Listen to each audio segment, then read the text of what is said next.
Colorado last night, sitting within 3.5. The Rockies and the D-backs are both tied in the early innings, and as always, we'll keep you posted as those games roll on. Joe Davis or Hershiser. Alana Rizzo joins us in a moment, and in game one of this series, the Dodgers did what on paper they should do against San Diego, rolling 11-1.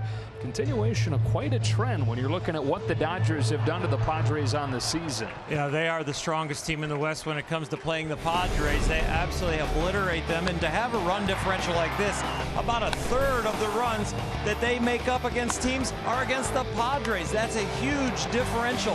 And when you think about this, it's got to take hitting and it's got to take pitching. The starting pitching and the bullpen's been outstanding against the Padres, and the bats have been really alive. 5 more games, 5 more opportunities against San Diego over the final 33 of the season, and the one tonight is started by the ace, Clayton Kershaw. He's been absolutely fantastic since returning from the DL. Clayton, the way he is going about his business, maybe a little different than when he broke in or even mid-career when he was getting all the awards, but now a few more sliders and curveballs. Over the last 3 starts, the dominant strikeout pitch has been the slider. Yeah, 15 of his last 17 Ks have come off of that slider as he gets ready to go on this Players Weekend wearing Kershaw on his back. After D Mountain's great game last night, the Dodgers and the Padres play game 2 coming up.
Padres ready to play the middle game of this weekend series. We go down to the field now, brought to you by El Pollo Loco. Here's Alana. All right, Joe, thanks very much. The series got started yesterday with D Mountain on the hill throwing a brilliant game, 6 innings, 4 of which were perfect on Players Weekend, giving up the 2 hits, 1 walk, and 8 punch-outs. And really, it's been keeping in line with what the starting staff has done all year. A 3-2-1 starters earned run average this series, that is, or a season rather, that's best in all of the National League, and I'd say it's a good thing that the ace is on the hill, likely to continue that trend.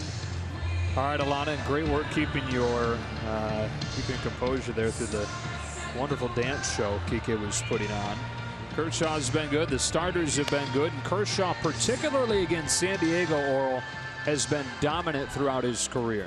He's been absolutely amazing. I mean, he's dominant against all of baseball, but against these Padres, he just goes down the 5 freeway south and he finds a place that he finds just like home here at Dodger Stadium when the Padres against him here or on the road. Completely dominant. A young team throughout most of his career, always been trying to rebuild. A lot of free swingers that swing at his breaking balls. How about this? The Dodgers have won 13 consecutive Clayton Kershaw starts against San Diego. You've got to go back to 2013 to find the last time the Padres won a game started by Kershaw. Faced him in early July, 6 shutout innings, gave up just 2 singles. You got to figure at some point it becomes a mental thing too. Well, yeah, for sure. The personal relationship you have with a team and then also with the hitters. Kershaw, when he sees that uniform, doesn't see anything negative. When their lineup looks out at him, they see, oh my gosh, it's going to be a long day. The big fella has thrown the ball probably the best he has all year in the last 3 to 5 starts. He's been outstanding for the last 10, but over the last 5, he has really started to be the dominant Kersh that we know. Well below 2, the earned run average since the All-Star break after he went 7 innings against Seattle on Sunday, giving up just 1 run. The Dodgers trying to build off of last night. A great day for them. First time in a few weeks picking up a game on both Arizona and Colorado. But now trying to string it together with 33 games left in 2018. Freddie Galvis climbs in and off we go with a line drive foul and strike 1. Galvis has been one of their hottest hitters and has been one of the only guys that has hit Kershaw in this lineup. As a team, not good. Padres have lost 9 of 11. They have the worst record in the National League at 50 and 81.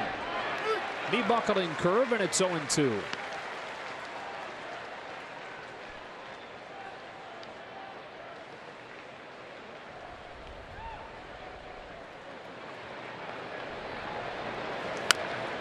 We'll do it again. Padres playing out the string. The Dodgers looking to get on a roll. And this is a great equation for the Dodgers with Clayton on the mound after the win yesterday, after getting swept by the Cardinals. A nice response against the team that you should beat. And now have in 10 of the 14 head-to-head meetings this year. 0-2 again. Tap foul. That's amazing, that number you gave us off of the top. Talk about the run differential for the Dodgers, best in the National League. But more than a third of that comes against San Diego.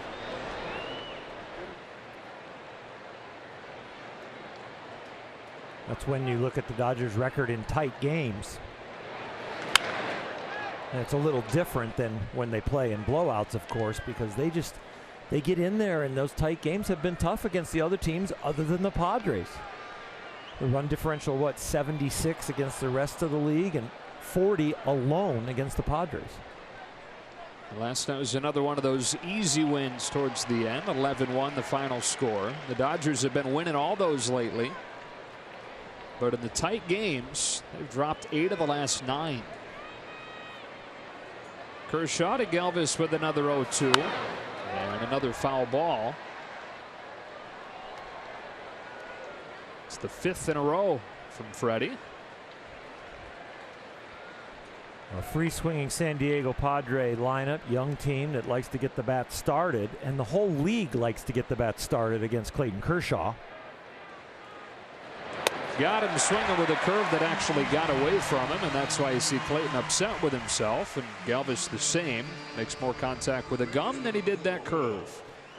Rich Hill tonight is mic'd up for us. It's time for Dodger baseball.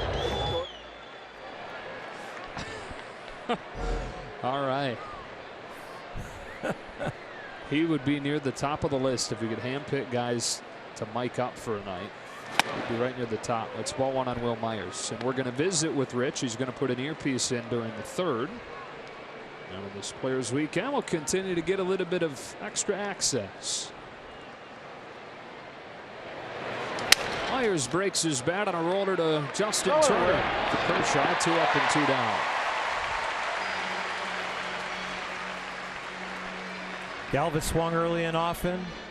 Myers swings early, second pitch. The league's hitting off of Clayton on the first pitch, 377. On the second pitch, 313. So that'll probably be a trend tonight while Clayton's in the game. So the league finds success in those first 2 pitches. That's part of it. And the other part is how little success there is if the count gets any deeper than that. Exactly. Eric Hosmer with 2 out. Kershaw deals, strike 1. The league also knows that Clayton is going to throw a strike in those first 2 pitches. And so they can get the bat started and pretty much be guaranteed about 70% of the time it's going to be in the zone. Which is the highest, or one of the highest, first pitch strike rates, so fine. Do you think that's billed also by called strikes, and because the league doesn't want to get to his slider, they're fouling some balls off? That gets you a first pitch strike. But still, the reputation is there. A little bit outside, 2-1 on Hosmer.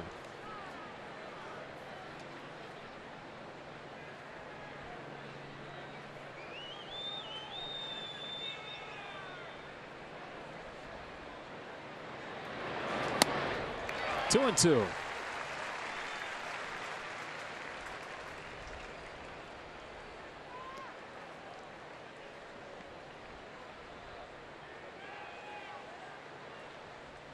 Kershaw looking for a 1-2-3 first inning.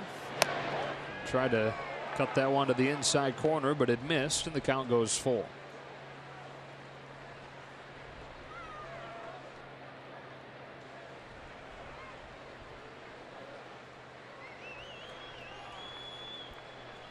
Three-two pitch. Hosmer swings and misses for strike 3.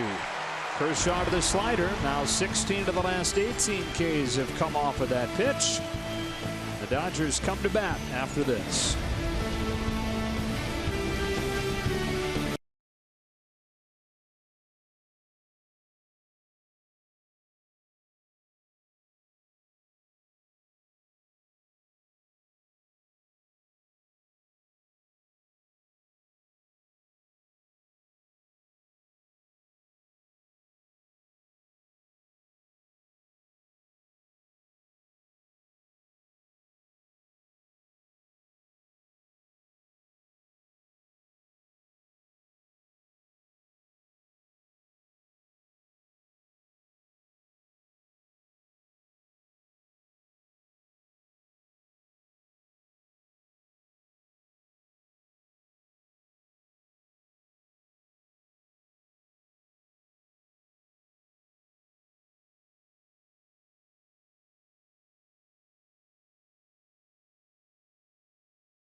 Lead things off for the Dodgers tonight. He's the subject of our Land Rover Performance Spotlight. First birthday gift for him is that he gets to face a team that he likes facing. 357 with 4 home runs against the Padres this year.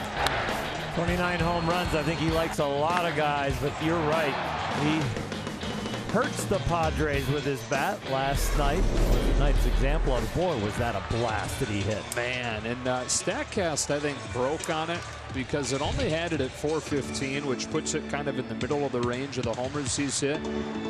Max thinks, and I think you probably do too, that was one of the 2 or 3 longest that he's hit. For sure. I thought so, but you know, he did hit it a little higher. Maybe we were impressed by the height of it and how far it went, but boy. So number 1 and number 29 that he's hit come against San Diego. First one that he hit as a Dodger was down at Petco. Gets the first pitch fastball from Brett Kennedy and swings through it. There will be a lot of fastballs, and Brett's hoping that the league, or that the Dodgers, don't have quite as much success against it as the league has so far. Averages around 92 miles an hour, but it has been blistered. The league is hitting over 500 on his fastball. He's got to have that foundational pitch. He always also throws a slider and a changeup, so you're starting at about 92, 93 with the fastball, and he can go down into the low 80s with the change and the slider. Here's his 1-1. It's inside on Muncie. He's 24 years old, out of Atlantic City, New Jersey. And in 3 starts in the majors, Brett has allowed 13 runs in 14 innings.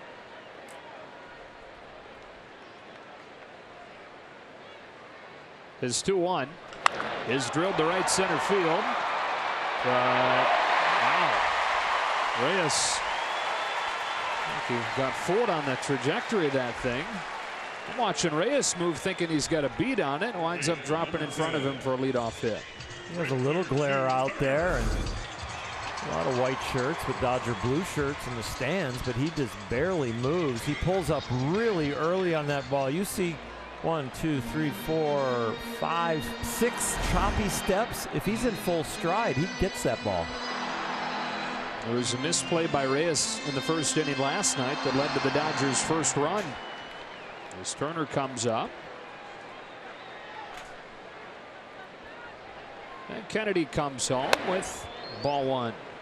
Padres defense brought to you by Keck Medicine of USC. And seeing what the Padres have done defensively, Keck may be on the phone trying to pull their sponsorship. That's poor branding on that one. And the worst defensive team in the National League this year. Inside corner on Turner. Generous one at that from Trip Gibson. 1 ball, 1 strike.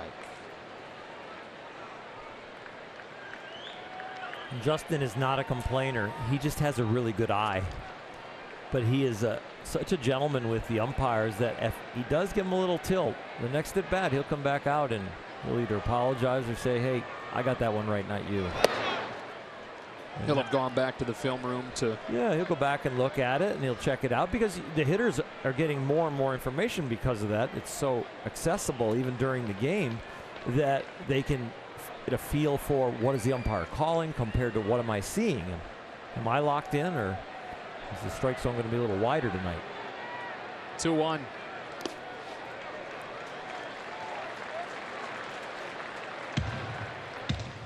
Justin at .392 this month. That's tied for second in the National League.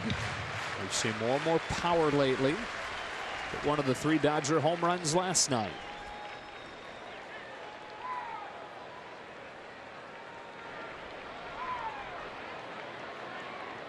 Kennedy lets the 3-1 fly, and Turner gets hit. First to have reached.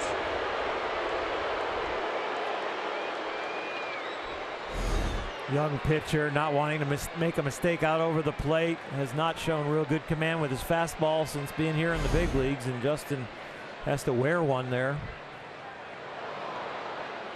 Justin's power and batting average since going to the exaggerated open stance has really blossomed. There's a lot of worry about will he come back and be powerful and have a good average with the hand injury, but once he found that stance that he's really comfortable with, boy, he has taken off. Well, the Dodgers with the first inning opportunity here as Machado comes up. Looking for his first hit of this series after an 0 for 5 last night.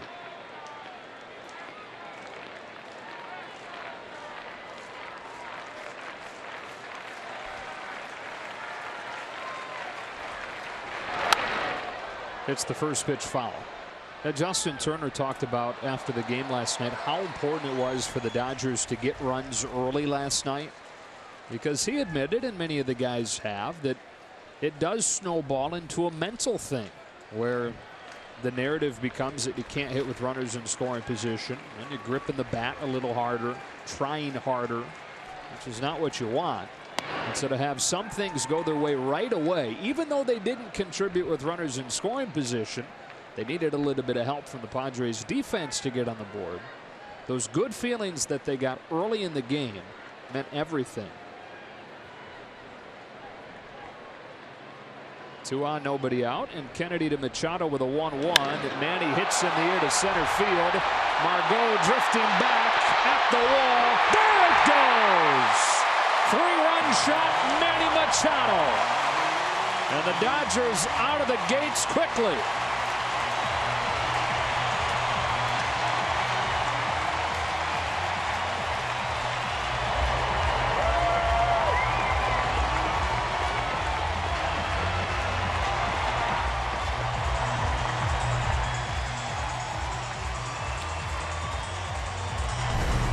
Take a look at the Morongo slow-mo cam of this beautiful swing.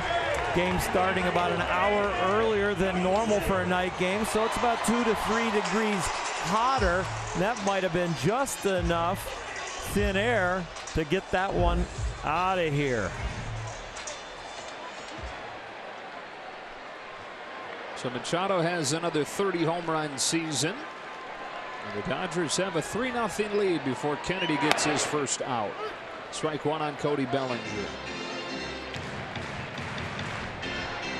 Change that run differential again. Yeah. It's amazing. 1-1.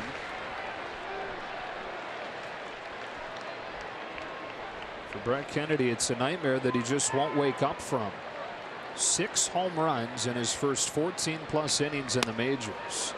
That includes in his major league debut in the very first inning, back to back to back home runs. First time in Major League Baseball history that happened to a guy in his first inning. Here's his 1-2. Bellinger strikes out.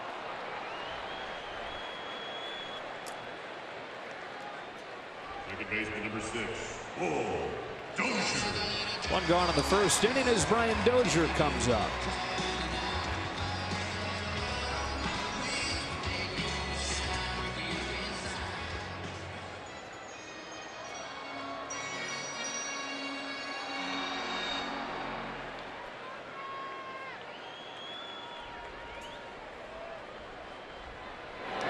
Dozier had a couple of hits and a walk last night. Well, the batting average isn't great since joining the Dodgers. The on-base percentage is. And if you could have your choice between the two, that's the category you'd take. Nothing in 2. He has great presentation. You know, there's a vibe when he takes the field, when he gets in the batter's box, that there's a lot of effort going on, a lot of intensity and passion. And that's really good for a team. Chases here, and Kennedy gets him quickly and settled in with the back-to-back Ks.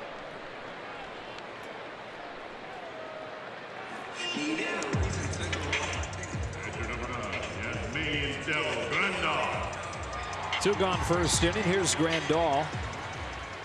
He reached all 4 times last night and has now reached in 8 of his last 11 plate appearances. He tries to come out of that slump that he's been in for much of the month. 1-1.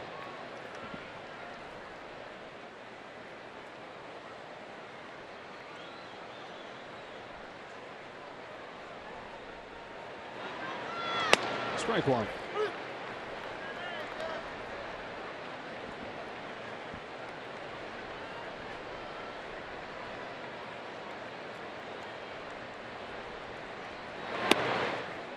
Well placed. 1 ball and 2 strikes.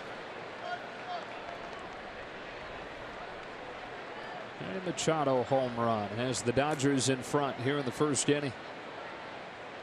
Kennedy's 1-2. And the dirt in the count evens up. You talked about the Dodger-Mendel battle that Justin Turner admitted as far as the offensive component of the team. Well, what a mental battle it is out there for Brett Kennedy of what he's been through. Grandal pops it up on the left side with a shift. It's only Myers over there. He's got it.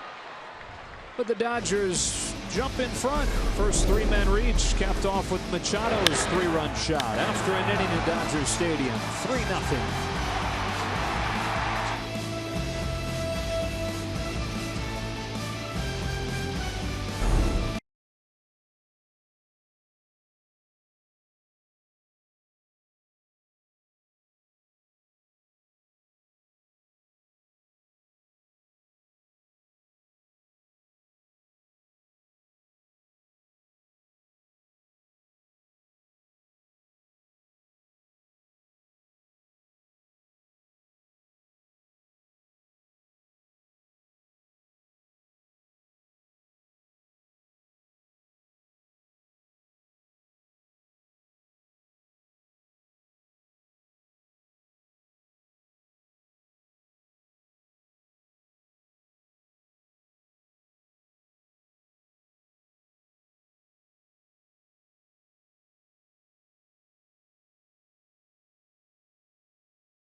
Manny Machado. Tonight's Dodger defense is brought to you by Keck Medicine of USC. Got that nickname playing in the World Baseball Classic last year with the Dominican Republic team. And as Manny often does, put on a show with his defense. Decided to stick with that name for this Players Weekend. First shot to Hunter Renfroe on the first pitch. A pop-up on the right side that Muncie and Grandal give chase to, but it's out of play.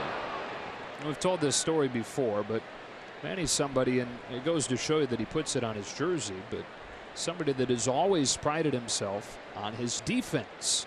And he started making that a focus back before he was even 10 years old.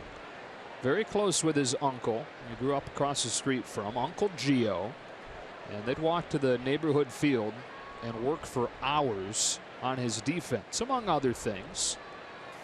But the defense is one of the primary focuses, and the drill that they do, Gio would put Manny up against the outfield wall, his back right against it, and Uncle Gio would hit the ball at him as hard as he could from just a few feet away. A lot of times Manny would come home with bruises up and down his arms from just knocking the ball down. That's low and 1-2 on Renfroe, but he'd tell you that's how he got better. And the lesson was, don't let it hit you. Catch it or get out of the way, and you can't get out of the way because if you do that, that's when Uncle Gio ends practice. Kershaw ends the at-bat against Renfroe for the first out here in the second. It's no mistake when you see guys at this level, head and shoulders above others in a sport with the greatest in the world. Manny Machado stands out in a lot of ways, but the defense is one of them, and that goes way back to those days in Miami with Uncle Gio. Here's Reyes with one out.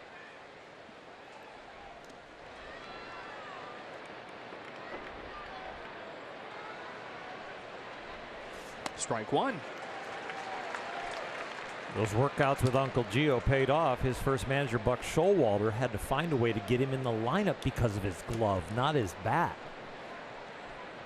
Buck always used to say, you can wait for the bat as long as they can play stellar defense. Chopper left side that Turner's able to stab.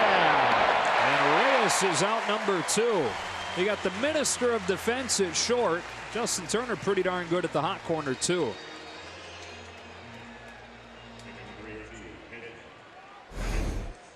Absolutely beautiful. There is a lock on the left side of the infield right now with those two.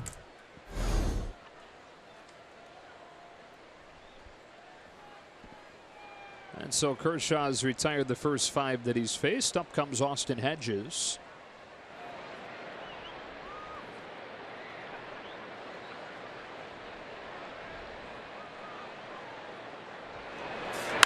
That's ripped foul. And strike 1. So Manny and Uncle Gio, that would happen when Gio would get home from work.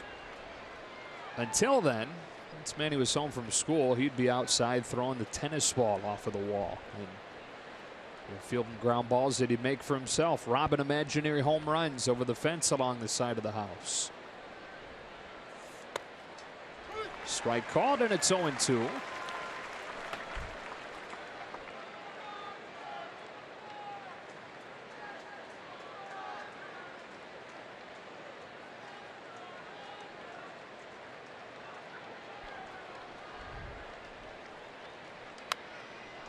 We'll do it again.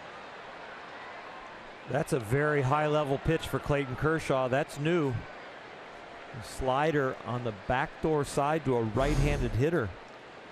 We see Ryu doing this more. We see Alex Wood doing this more. And now Clayton has grabbed onto it.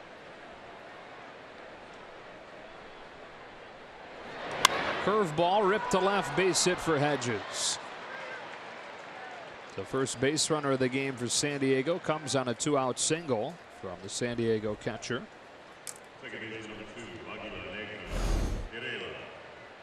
No one has ever doubted Clayton Kershaw's passion, love for the game, which then goes into the intensity we see.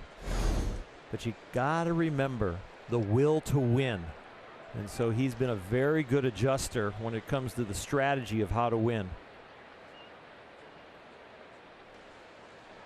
Inning kept alive for Jose Pereira. Kershaw's pitch off of the hands. Muncie's there. San Diego very aggressive, as most teams are against Kershaw, but to no avail through 2.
Great day for baseball.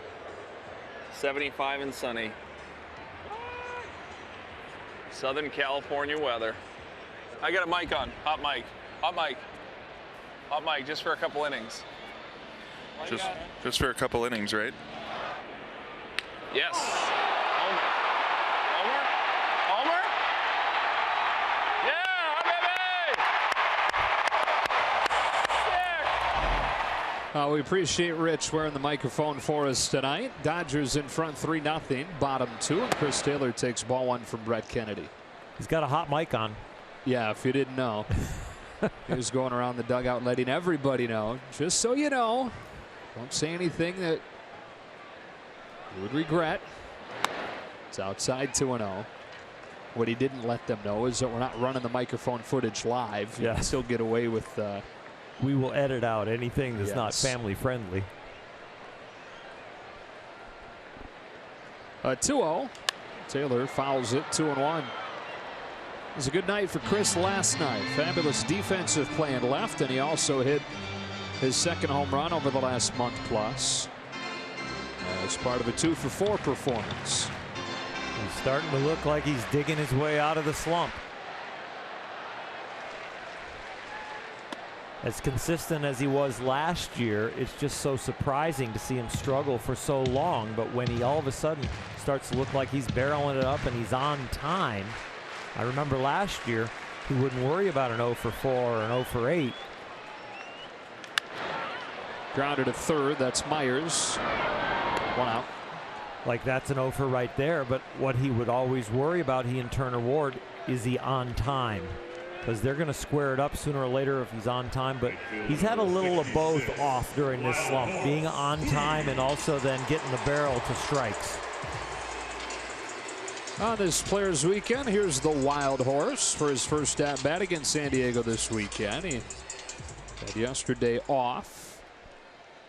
Dave Roberts had him in the initial lineup, but said it was just a change of heart. Wasn't quite ready for the lineup to be published when it was. Bob Guerin always very good about getting that out as soon as possible. Just came a little too early yesterday. And so we had seen that there was some thought of putting Puig in there. Otherwise, wouldn't have thought a whole lot of it. He's got a base hit to center. The Dodgers have a 1-out base runner. MLB At Bat is your #1 Dodger app. Customize your experience to catch every moment this season. Get Dodger home screen icons, features such as MLB.TV Game of the Day, pitch tracking, in-game highlights, radio broadcasts, stats, news, and more. Download MLB At Bat today. You know, the major league average on base percentage for all hitters is .318. Clayton Kershaw is .316. By many measures, his best season at the plate.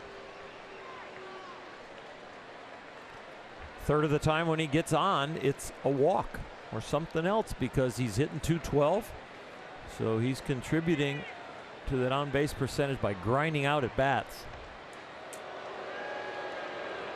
Showing walk in this situation, or showing bunt in this situation.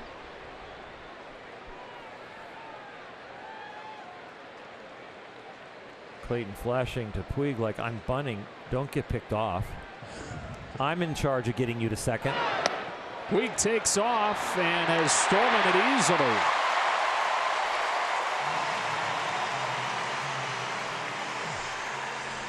Wild Horse says no, I'll handle it. I'll see your bunt and raise you a steal. 27th for the Dodgers in August after they had 2 in July.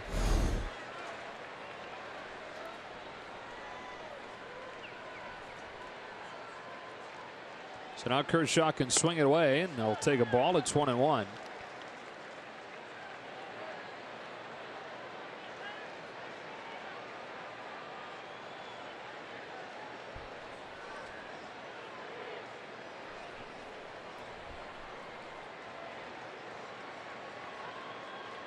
Kennedy deals. Kershaw looks at a strike.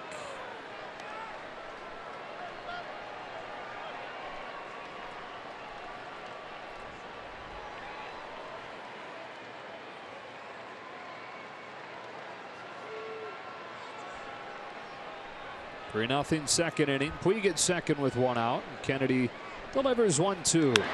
Kershaw floats a pop-up to shallow left field where Hunter Renfroe slides under it for out number 2. I want to go back to the stolen base and show you how strong Yasiel Puig is. The head-first slide he grabs with his hand. Watch his lower body work around the bag, and the hand doesn't even move. That shoulder and that wrist and that hand, it's like a vice. Doesn't lift weights, Oral. Says he's not a lifter. He's lifting something. Moving furniture at his house every night or something. Here's Muncie. Not a big weightlifter, but who doesn't go home and bench press their couch? Strike one. You don't go home and bench press your couch? No. I've gotten to the age now where I'm just like doing push-ups against the shower wall. And squatting your couch. And I'm working on my turns in my golf swing in the bathtub, standing up there so you don't move your head. You turn in the bathtub, man, you're going down. Yeah, that's not good. So Nobody wants that. That's my stretching program. Puig dancing around second. Hedges got crossed up on that one. Ball on a strike.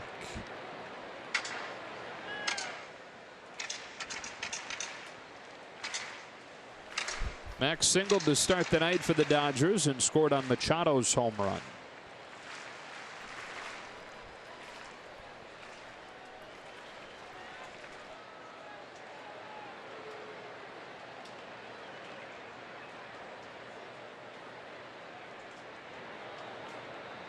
Brett Kennedy's 1-1. It's in on Muncie, backing out of play, 1-2. Max has never had a memorable game on his birthday, he said. In Oakland, it would have just been noteworthy if he was playing. And nothing stood out to him about his time growing up, playing as a kid in Texas. He gets to hit leadoff for the first time since May here on his 28th birthday. He's got Puig at second with 2 out and waits on this 1-2. That is ball 2. Puig takes off again, and he's stolen it again with a high throw from Hedges. Puig appears to be in some pain with a head-first slide, those hands extended. Oh, no, he just broke his belt.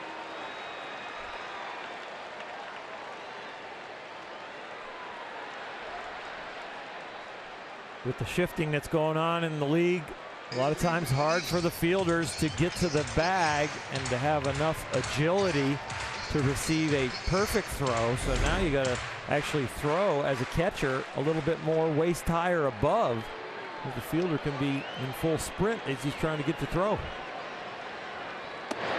Count goes full on Muncie. Hey, did he have his belt on backwards? You fixed it for me earlier this year. I went and bought a new belt and now go left to right. Okay. But it looked like his might be right to left.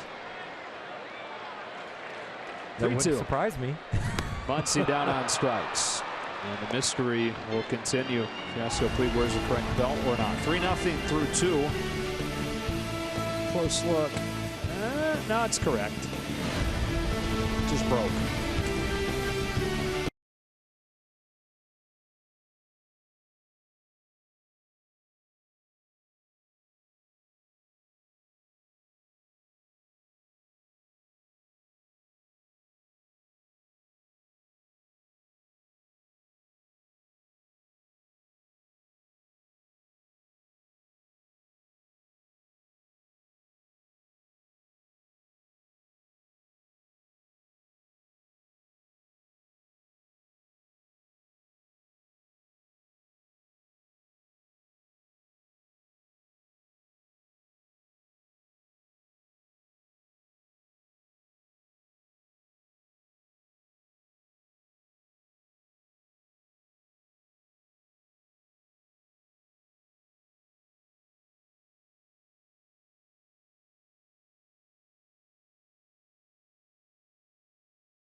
Dodgers in front of the Padres 3-0, and as promised, he's gone from just wearing the mic to now putting an earpiece in. Rich Hill joins us live in the dugout. Rich, how you doing?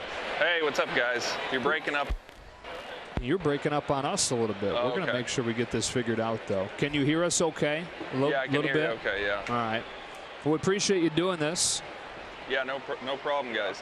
There's Manny Margot to lead off the third. Kershaw delivers a strike. So Players Weekend, seems like everybody's having a good time with that. I know last year you went with your son's name on the back of the jersey. A little different route this year, huh? Yeah, a little bit. Yeah, it's a nickname that.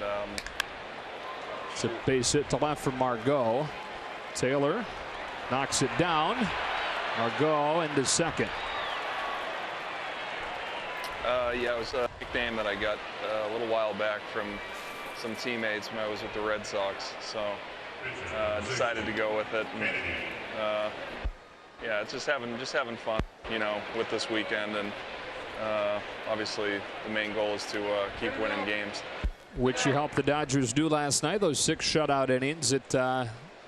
You having a hard time again hearing us? I hear you picking to that earpiece it's just there. It's just breaking up a little bit. You're going to fit in great if you want to do TV one day, kind of fussing about the audio. It's what we do all the time. It looked good last night. Did it feel as good as it looked? Yeah, the ball came out of my hand the way I wanted it to for, you know, most. Hold on one sec. Bunted to third. Turner's got it, throws Kennedy out. Yeah, the ball came out of my hand the way, you know, I wanted to. Most of the night, the beginning of the night, it didn't come out. You know, the first couple innings, third inning came around, and you know, the ball started coming out the way I wanted to. So it was, you know, it was obviously a good night overall, but it took a little while to get that feel. Rich, when you dropped down, and it seemed like you dropped down significantly more last night, is it strategy or feel, or just what you see is going on with the hitter? It's a little bit of both. I mean, I think it's what I feel and what I see from the hitter. I think you know, the ability to be able to do that and drop down and you know, change the breaking ball or change the eye level of the hitter. Oh, shoot. Galvis into right center field to bring home Margot and get the Padres on the board. 3-1 game. You know, when you have a night like you did, and then Clayton's out there and dominates for a couple innings, and all of a sudden you give up a run, can you explain to the fans the difference of the feelings when you go out to the mound every inning, what you're adjusting to all the time? Yeah, I mean, so you know, right there, you know, you give up the run, and obviously you're not very pleased probably with, you know, the pitch location, or obviously the result of you know, the hitter getting a hit and driving in a run, but you have to change your focus immediately now to Will Myers and, you know, making, you know, these pitches obviously competitive and make them you know, you need to just turn the page and go right to, you know, the next pitch, you know, because there's nothing you can do about it. It happened, it's over with, and you just keep moving forward. But yeah, I mean, it is frustrating obviously when you're throwing the ball so, you know, you end up giving up a couple hits that you feel like you just kind of gave them away with just a couple bad locations of the pitches. What do you think the ratio is to when you're out there and you're on your game? About 80% of the time you hit your target. The other 2 you kind of miss your spot in a good place? Yeah, I would say so. I mean, I think, you know, my whole thing is obviously, you know, making sure that you're convicted behind every pitch that you have. And, you know, you want to be 100% convicted behind, you know, every throw. You don't want to go in somewhat convicted into a curveball or into a fastball for me. So the primary. Will Myers into left center field. That's down for a hit. Third of the inning against Kershaw. Galvis goes first to third. I think we need to shake things up for Clayton with Padres making some solid contact here, and we need to fix the microphone. Why don't you go watch the game, keep the earpiece in, keep the microphone on, yep, and we'll chat with you in a minute. Okay. Okay. Right, let's change things around here. All right. Thanks, guys. Yep. And he's addressing, you know, the ups and downs of from one inning to the other, making adjustments, and also addressing the emotional part of it. And, you know, for Rich and for Clayton, when all of a sudden things go a little bit awry, base hit, give up a run, they take that frustration and give themselves even more energy, more passion, more concentration, so they don't let it spiral the other way mentally. They use it as fuel. Hosmer takes ball 1.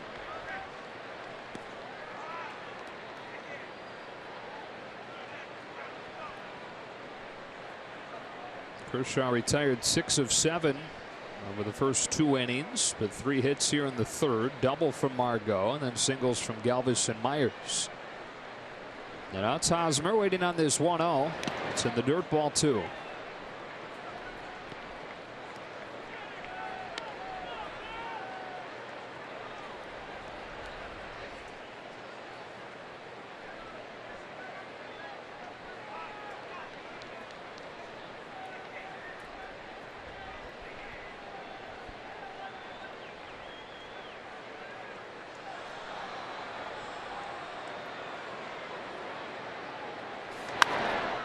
A pop-up, sky high behind the plate for Yasmani Grandal, and out number 2. Big out, keep this lead at 3-1. Big out, and perfectly done by Yasmani Grandal. Got a read on it in this tough sky where we've seen outfielders this time of day losing the ball an awful lot in the first hour of the game when it starts at 7:05 or so. It's tough. Yasmani found it, threw the mask away, and caught it.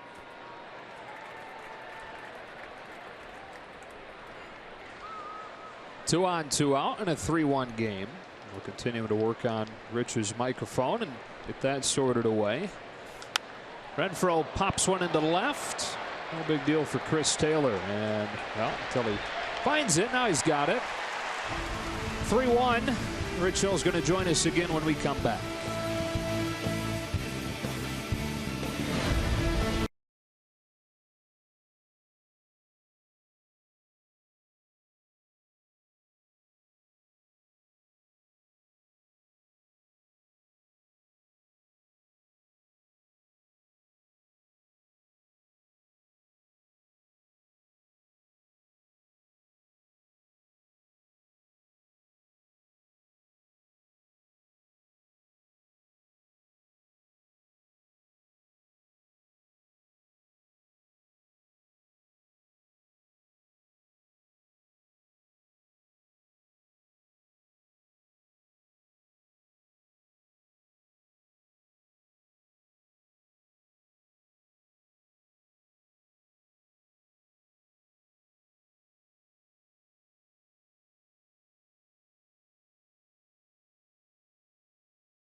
We've got our good friend D Mountain hooked back up, and he can hear us and we can hear him. And you've got a bunch of nicknames, Rich. One of them is Psycho Rich. I know some of the guys call you that. When did you become that? Like, I don't remember you in Chicago as being Psycho Rich, this intense guy. When did that become you on days that you start?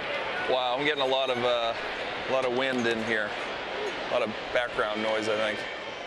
Sorry, guys. Yeah. Let me try it again. Let me try it again. When did you become this intense guy on start days that we know now? Oh, well, I think, you know, it's kind of a maturation.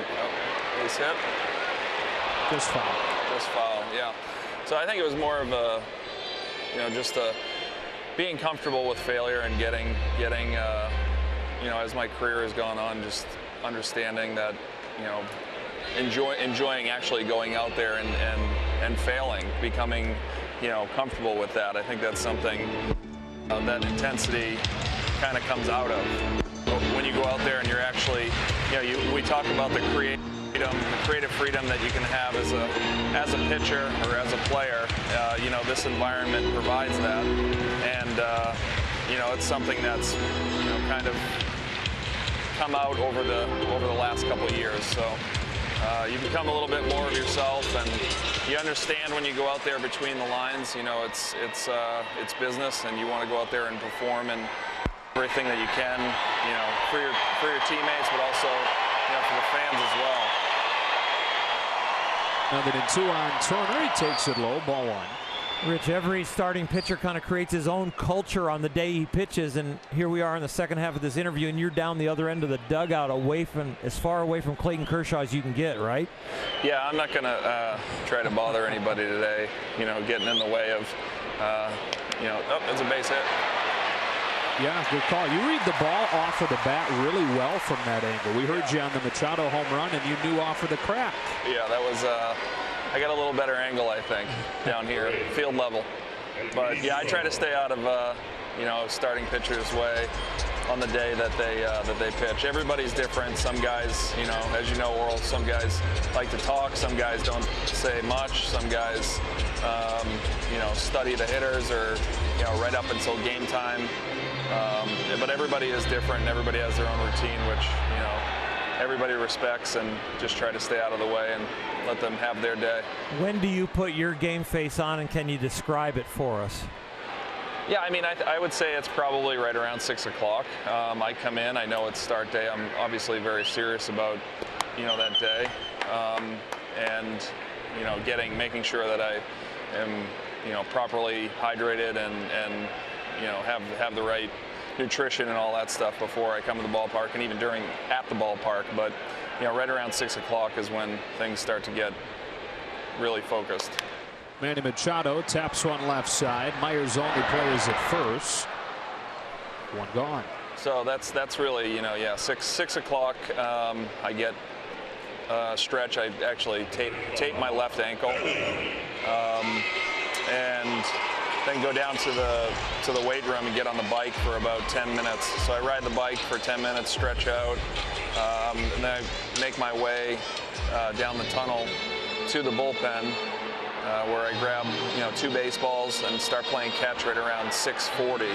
So 6:40 is when I start my throwing, and then I'm on the mound usually right around 6:50. There's Bellinger with Turner at second and 1 out, visiting with Rich Hill. Bellinger takes strike 1. We've seen you grow as a hitter. You had an RBI hit last night. As a high school senior, and I know most guys that make it to the majors were good hitters in high school, but you were a pretty big deal as a hitter, right? I mean, you had some pop. Yeah, you guys did some research. Yeah, well, yeah, a little bit. Yeah, I could actually, I'm pretty sure I made the All-Star team as a hitter and not as a pitcher. I could hit in high school, believe it or not. Yeah, I could hit. A little easier to hit 80 than it is to hit, 95 plus. And that's why we're seeing all these adjustments with your swing? Yes, absolutely. Different size bats, everything, trying everything. 1 and 2 on Bellinger. You're showing no signs of slowing, obviously. We see the 6 shutout innings last night. Down the road, when you're done pitching, have you thought about what's next for you, how you want to take the next phase of life? Yeah, I mean, we had talked about this the other day, Joe. It's just, possibly getting into broadcasting or, radio. I think that would be a lot of fun. Stay in the game somehow, whether it be that or coaching. I'm not 100% sure yet, but when that day comes, look out, Hershiser. Yeah, we'll have to figure it out. Well, you just take your time. You're a great pitcher. I think you're going to do it for a lot of years. Yeah, I would like to pitch for a little bit longer. Yeah, I would like to pitch into. So would I. Yeah. Oh. Like you too. Yeah. I know. I'm not going to think about that day when it comes, but I know everybody says that, you know when it's time. So. Now, one of the great things for you, Rich, is getting to have your family with you on the road, some obviously in Los Angeles. What's that been like for you to bring Caitlin and Bryce with you on the road and have Bryce experience all the major league things that you get to go through? Yeah, I would just feel very fortunate, to give him that experience. And 2 out. To give Bryce that experience and, you know, travel throughout the country and go to the cities and let him enjoy the stadiums and come to all the baseball games. So it's something that obviously we realize we have this short window and we want to make the most of it and, you know, give him that experience that we feel fortunate to have. It's quite a juggle with family life and kids, isn't it? Yeah, absolutely. I mean, you know, whether he's starting up school here on September 6th, so they're going to be leaving again, so it's going to be tough. You know, and you know, as we continue to play well and get into the playoffs, they'll come back for that. So, you know, just continue to keep winning here, and that's, you know, motivation for me to see them come back for the playoffs. So that's going to be fun. Turner is second here with 2 out. Brian Dozier's the hitter. And Brett Kennedy brings him in 0-1. Dozier cracks it off the end of the bat, short right for Reyes. He is there. Rich, we enjoyed visiting with you. Really appreciate you doing this. Thank you, guys. Thanks for having me. Yeah, let's do it again sometime. Yeah, 3-1 absolutely. through 3.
Baseball on Sportsnet LA is brought to you by the Southern California BMW Centers. Hurry in today to the BMW Summer On Sales event for exceptional offers. Details at SoCalBMW.com. And by Jack in the Box. Try something different like Jack's Teriyaki Bowls. Only at Jack in the Box for a limited time. Dodgers 3, Padres 1 to the 4th inning. Joe Davis or Hershiser, Alana Rizzo, and thanks again to Rich Hill, who, if he decides to get into this industry, I think he's going to do great. He's got a great personality, really intelligent, has studied the game, has experienced so much in all his travels to get to the big leagues and then to get back to the big leagues. Franmil Reyes grounded out his first time and is 4 for his last 35. Kershaw's first pitch of the 4th, a curve for strike 1.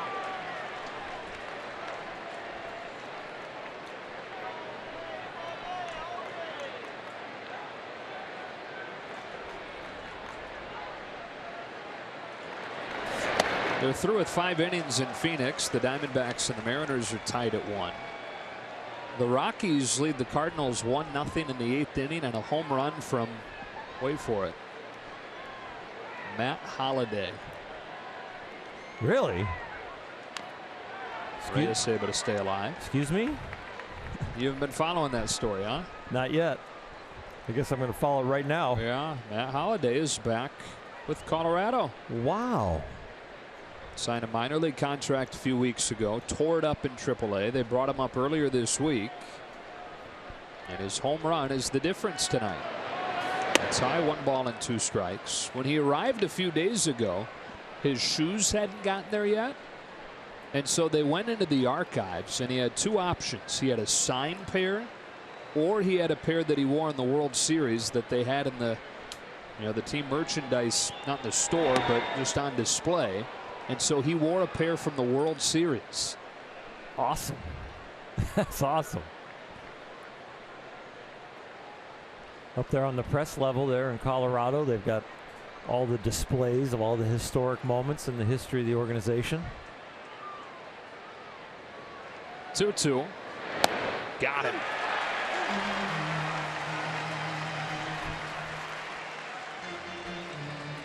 Friday on an all-new episode of Backstage Dodgers, follow the story of a young baseball standout whose love for the Dodgers led to a special bond with one of his favorite players.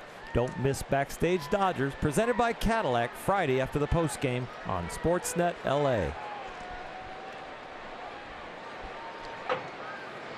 Dodgers in front 3-1 here in the fourth. Austin Hedges, who got his first career hit against Kershaw his last time in his 10th try. Kershaw starts him with a curve that frustrates him, missing low.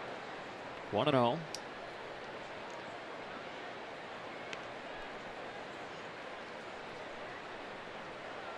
Well, 3 of the 4 Ks for Kershaw have come on the slider, and you pointed out earlier that arm side backdoor slider to a right-handed hitter is something you've not seen a whole lot of. That's how he finished off Reyes. That's a ball. 2-0. He has continued to adjust throughout his career.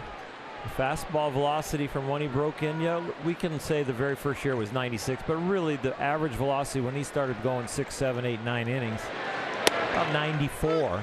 And it's dropped about 3 miles an hour over the course of his career. And so now more breaking balls coming out of his left arm than fastballs, but he still has figured out ways to dominate with this new stuff, used a little different way. Soft little pop-up left side of the infield. There's Machado.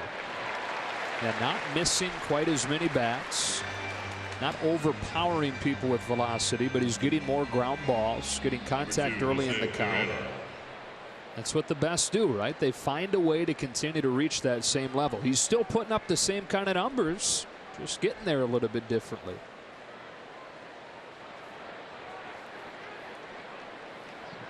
Here's Perella.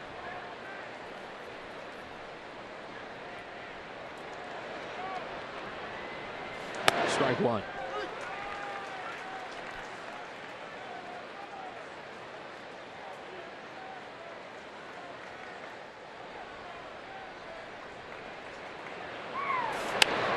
Gets his hands in, he yanks one that's curling towards the corner and foul. And boy, it was pretty darn close to being fair for him being so sure that it was foul. Nice play down there.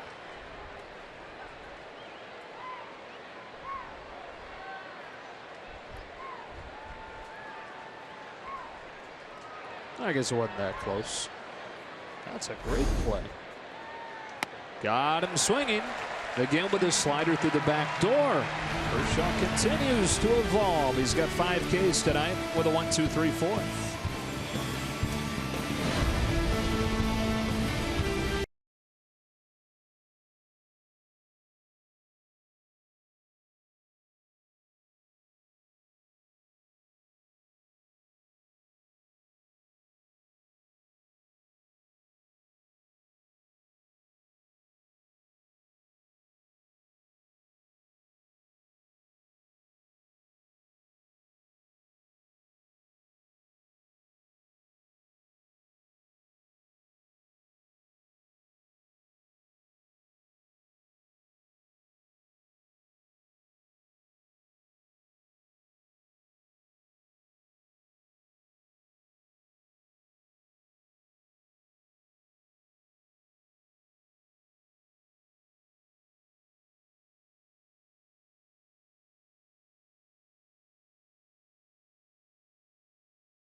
by purple bricks since 2014. The Dodgers against the Padres are 31-12 at Dodger Stadium.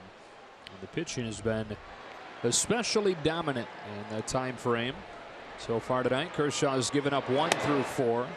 Dodgers getting their 3 runs on a Machado homer against Brett Kennedy, who delivers strike 1 to Grandal. Esmani popped out his first time. Here it's 1-1.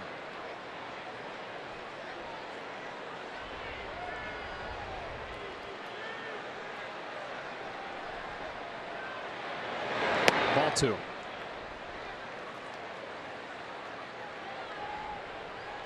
Fourth major league start for the 24-year-old. Got the call up because of what he did at AAA. He was 10-0. With a 2.72 earned run average.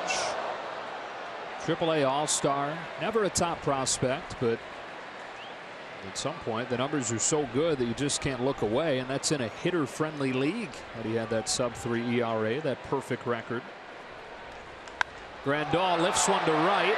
Reyes drifting back to the warning track to catch it in front of the wall. 1 gone in the 4th inning. We go down to Alana. Guys, it appears that the rehab for Julio Urias has officially been completed. The Dodgers just sending out that they've reinstated the young left-hander from the 60-day deal. Of course, he was out with left shoulder surgery rehab. They optioned him to single-A Rancho Cucamonga. Now, to create room on the 40-man, right-handed pitcher Josh Fields was transferred to the 60-day disabled list. He's dealing with right shoulder inflammation. I heard that his progress was going relatively slow, which explains the transfer to the 60-day deal. Ross Stripling had live BP today. He looks to be activated on Tuesday against the Texas Rangers. All right, Alana. And so time will tell what the next step is for Urias. Technically, the rehab over, although it could continue with him officially right now being on Rancho's roster. Taylor rips one inside the bag into the left field corner. Taylor busting his way around second. He'll hold up with a 1-out double.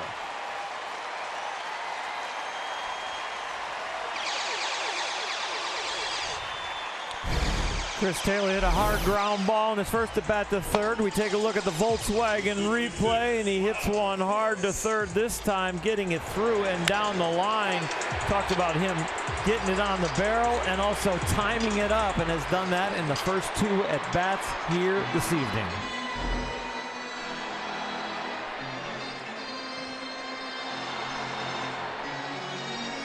Brings up Puig as the Dodgers look to add on here in the 4th. In front 3-1. Yasiel singled his first time, stole his way to third. It was stranded there.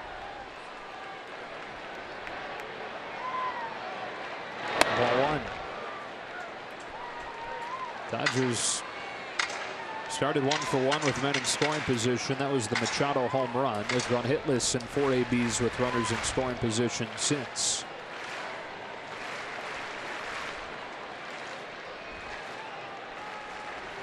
But here's a chance for Puig. He takes ball 2. Alana giving the update on health and the pitchers and anybody in the organization that's getting ready to be a big leaguer again health-wise. Probably just have to wait 6 more days till September 1st when they expand the rosters. So if you're close or you're even really right on the verge of like, hey, I'm ready, you're probably going to have a 6-day wait until it makes things flexible, unless there's a real need over the next 6 days. Because the Dodgers, of course, chasing the Diamondbacks and the Rockies, every game is important, and they're going to want the roster to be absolutely perfect to win that night. I mean, I know you'd rather have the kind of lead the Dodgers had last year at this point, cruising to a division title. Not really anything in question. That is a 4-pitch walk for Puig. But the other way to look at it is every single day is almost like buckle up, fasten those seatbelts. It's going to be a wild ride, and maybe a stressful way, but be a fun way to be a fan over the final month and a half of this season, with every night mattering so much. They need 22 wins to get to 90 wins, and that might be a magic number. So 22-11 will get it done. And so yeah, you're playing playoff baseball every night. 2 on 1 out. Kershaw showed bunt. Now he'll square. Bunted in the air. Myers makes the catch. 2 out.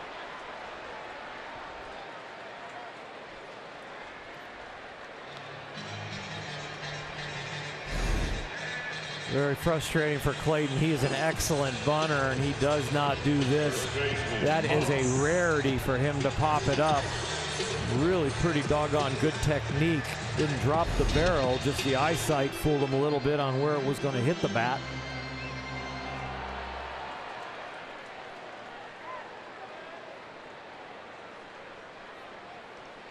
So with 2 out, it's Muncie.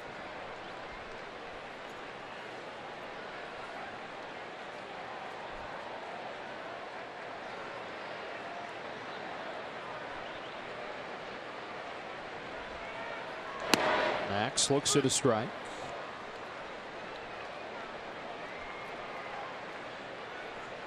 This has been a spot where Muncie has struggled this year. Just 133 with runners in scoring position and 2 out. Elvis comes up to chat with Kennedy. This will count as a visit.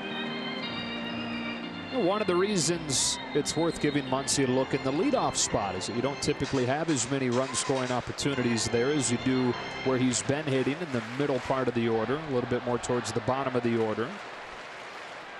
He's been great with the bases empty. 22 of his 29 homers have come with the bases empty. But here finds himself with 2 on and 2 out, and it's 0-2.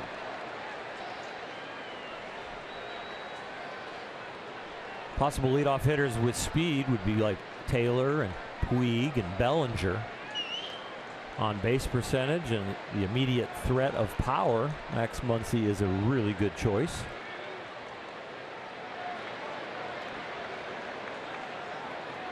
Kennedy fires an 0-2, and this is up ball 1. Dave Roberts says that track record of on-base percentage is his #1 criteria that he looks at when determining who to hit leadoff. And other things go into it, but that's the priority.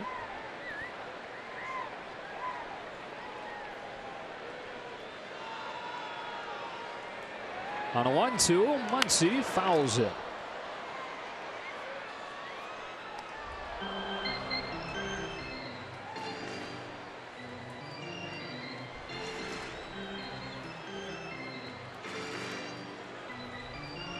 Max's on base this year 377. Among qualifiers for the Dodgers, only Justin Turner's better.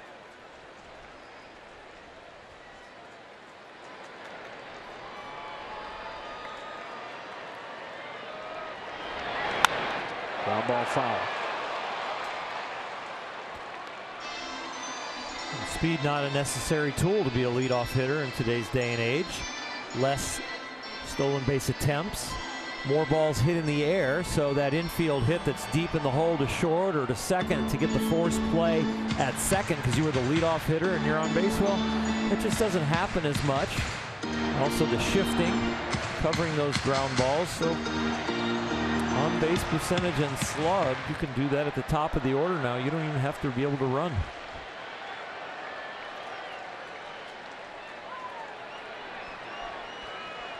Two on, 2 out. And a 1-2, ball 2.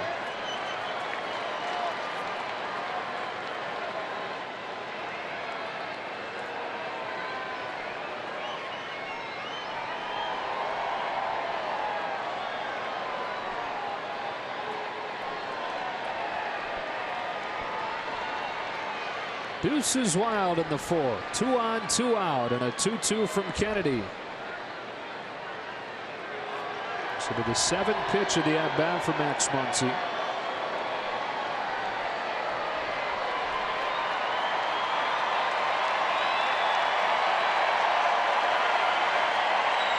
Taylor at second and Puig at first. Here it is.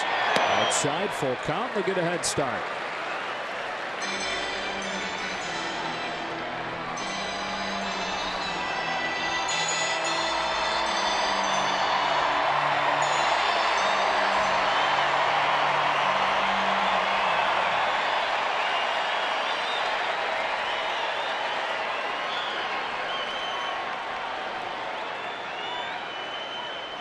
There they go. Here it comes. Muncie takes ball 4. Heck of an at-bat for Max to load the bases.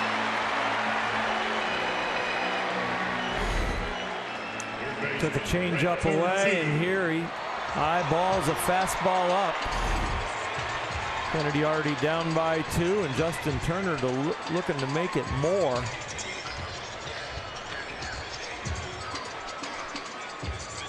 Turner so far tonight was hit by a pitch and single. The plan from Kennedy has been to pound him inside with fastballs, match it up with a few sliders down and away. Turner's not done anything with the sliders down and away, just watched them. And with the fastballs in, once he got hit, and once he singled the left. Kennedy's fastball does not really sink, but it's got tailing action into the right-handed hitter. So if he wants to come to the inner part of the plate, if he looks at his own pattern, he's got to really establish the ball down the middle of the plate and let it work to the corner.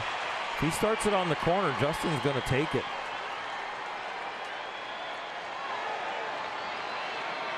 One of the leading voices in that hitter's room talking about these situations and how trying harder isn't the solution. Trying to make good on his own word. When the base is loaded, he takes strike 1 as Kennedy changes his scouting report a little bit and goes away with the fastball. When you've hit a hitter already on a pitch that's inside, you don't have a real good mental image going there with bases loaded 2 out. See where he goes on a 1. Coming back in. Turner fouls it back. 2 very high-level pitches right there, right on the corner, low and away at 90, and then in on the hands here at 89.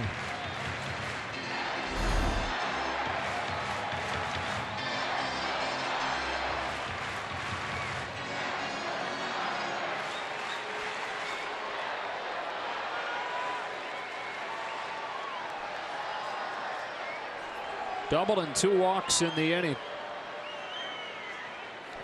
0-2.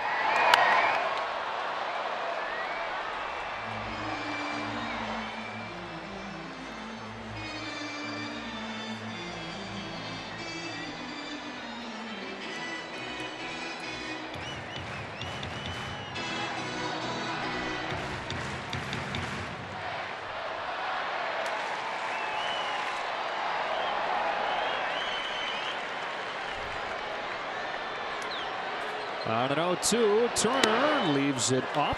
Ball 1. Swinging on every pitch, disengaging if it's a ball.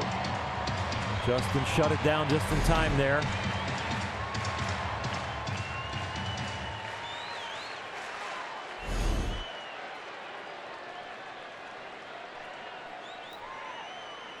Loaded up 4th inning. A 1-2. That's ball 2.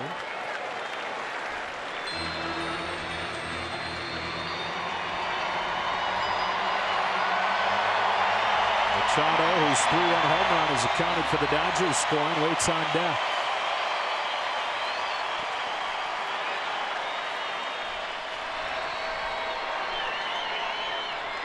Kennedy comes home. Turner swings down the line, hooking, foul.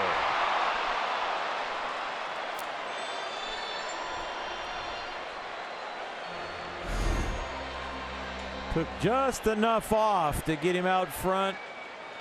Got it on the barrel, but a little early.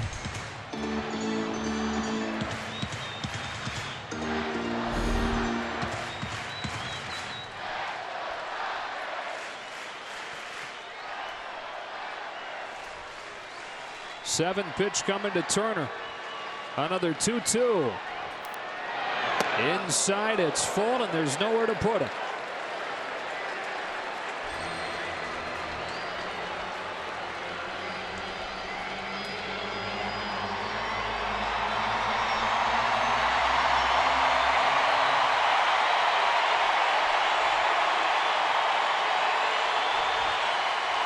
Key spot in this game. The payoff pitch to Justin Turner. Straight to center field. Back goes Margot to the edge of the warning track to catch it.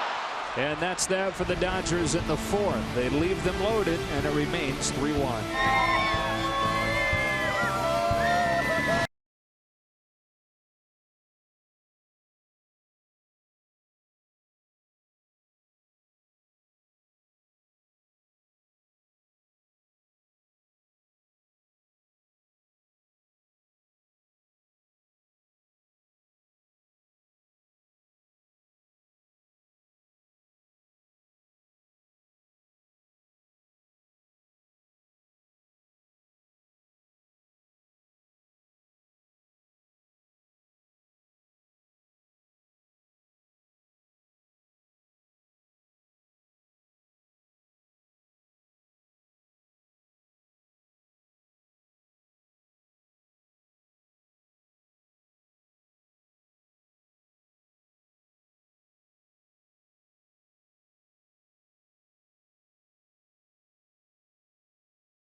giveaway here today at Dodger Stadium, and a very special national anthem singer. 13-year-old Emmy Roberts, the daughter of Dave and Trisha Roberts, sang the national anthem in front of the crowd today. Now, she did this last year. Dave said that he was so much more nervous last year than he was this year. Emmy is a freshman in high school this year, guys. She's about to turn 14 years old, and she says she certainly wants to major in theater when she goes off to college, but a very proud moment for Dad.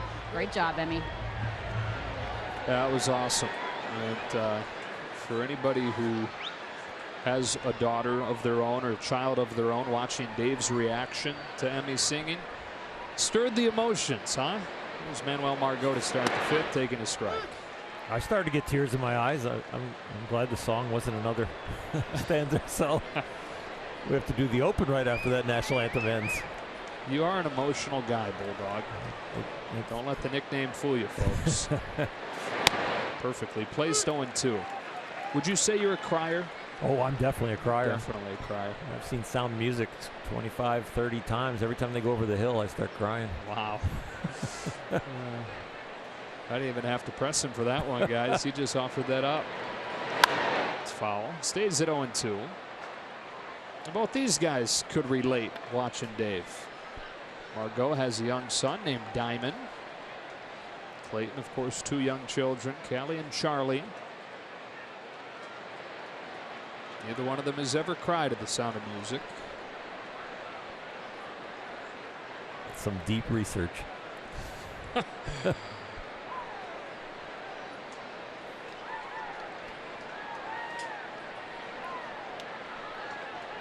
0-2 again. Curve gets him swinging.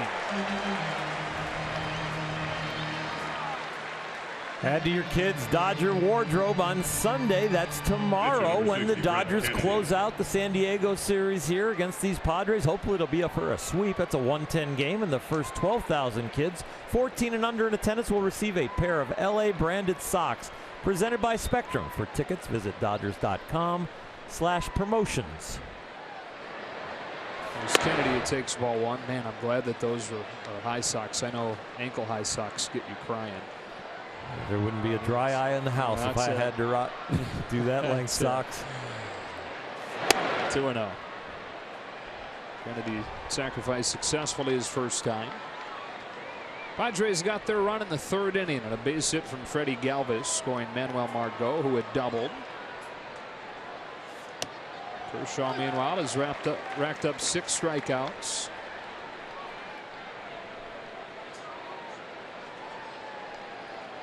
And sitting at just 58 pitches. One of the products of how aggressive the Padres have been.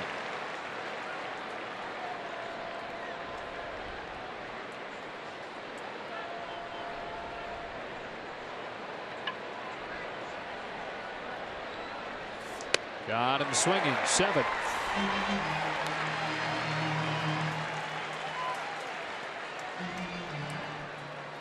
With Clayton now using the outer half of the plate to righties more often at this point in his career, it's just interesting to see what guys will chase. That the high and away fastball, kind of a Rich Hill thing where his curveball comes out of there, the low and away fastball, and now the backdoor cutter / slider out there.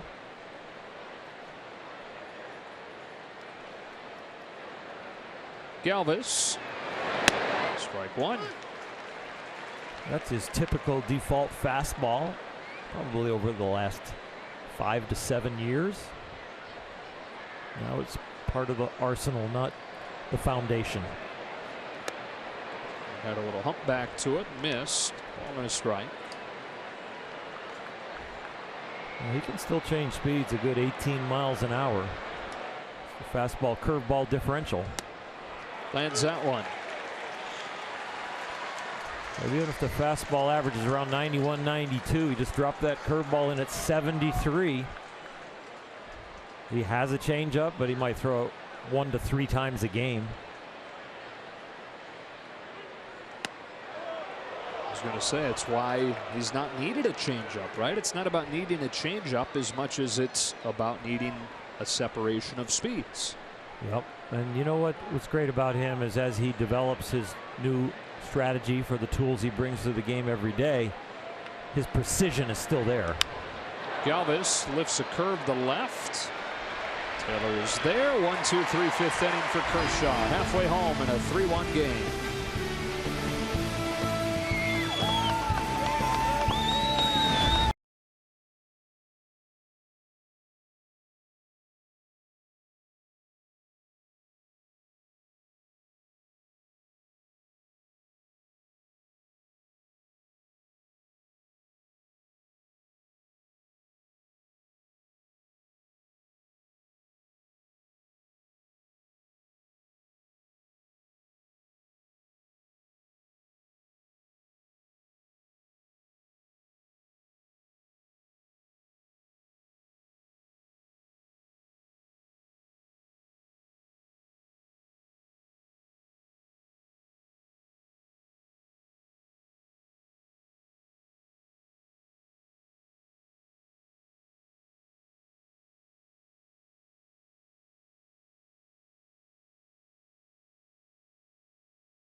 The Dodgers and his 3-run home run in the first inning. The difference in this game as we look at it on StatCast AI, powered by AWS.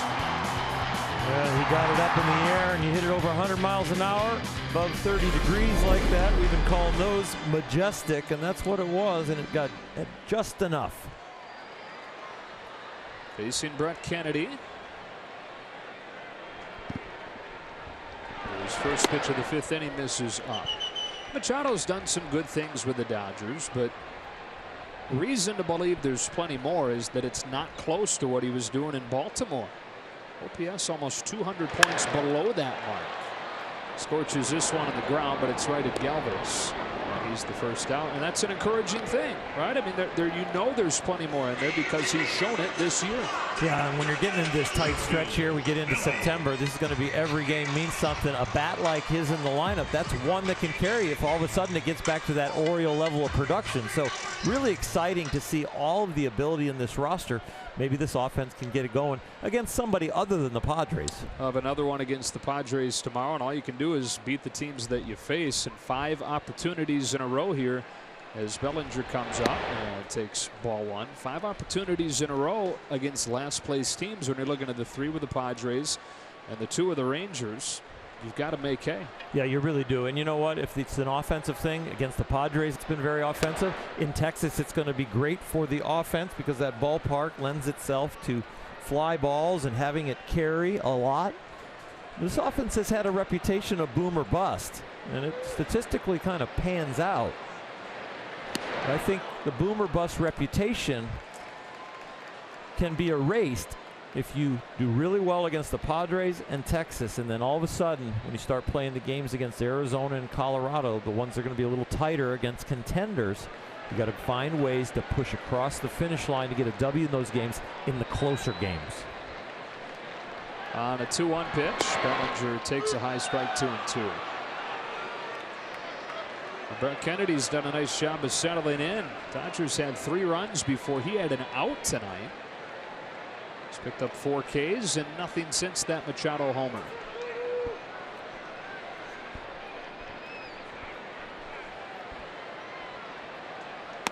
Gets him looking at the knees. He's got Bellinger on strikes all 3 times tonight. Went to Fordham, which Dodger fans' ears may perk up and say, wait a minute. Yes, that's where Vin Scully went. And where Vin Scully played some college baseball as a center fielder. Vin always said he thought it'd be so cool to homer in a college game and then get his picture in the student newspaper for it. Here's Brian Dozier with 2 gone.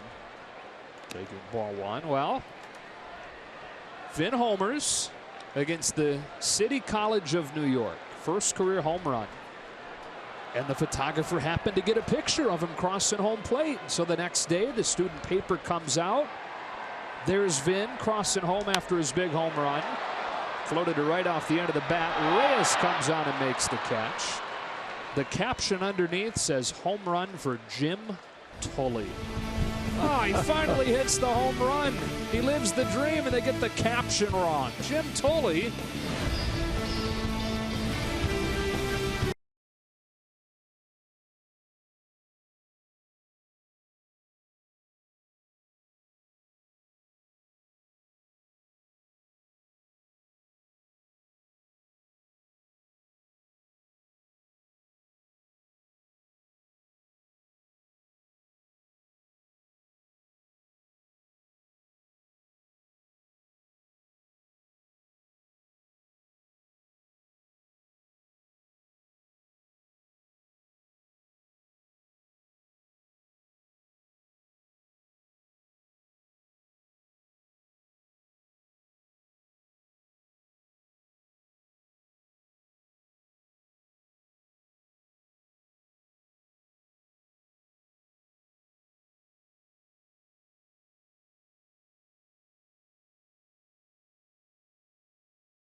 By Kona Brewing Company, Clayton Kershaw, another dazzling outing in the works. Rich Hill was fantastic last night, and Clayton is starting to duplicate that outing. Rich went 6. Clayton's gone 5 already. The 4 hits off of him. He is really pounding the strike zone. 65 pitches, 47 strikes. The first pitch strikes, 14 of 19. And they are swinging early at him, but they swing early, but they've only gone 1 for 3 when they hit one on the first pitch. Using that curve at a high frequency tonight. Drops it in for strike 1 on Will Myers as Kennedy gets the congratulations in the dugout for battling through after a 3-run home run before he had an out. Myers sends this one in the air to center field for Bellinger. He's got it. 1 gone. Padres going through something right now where really they're just bringing up anybody that they're curious about. Obviously well out of the race right now at 50 and 81, and seeing what they have in some of these young guys over this final couple months. Matt Strom loosening. The players all know what's going on. You know, there's Eric Hosmer and Myers, and they're going to be here for a while. But you look at some of the young guys, and they are all battling for jobs and to impress management. Be part of the future. It seems like every year the Padres are thinking about the future by the time we get to the All-Star break. And the thing that you always want is just some progress, right? When you're going through a rebuild as San Diego is. And at least when it comes to the record, that's missing right now. Well-positioned Machado off a soft bounce. And Hosmer is out number 2. San Diego would need to go above 500 the rest of the way to finish with a better record than they had last year. Pace for right around 100 losses, which had not had since the early 90s.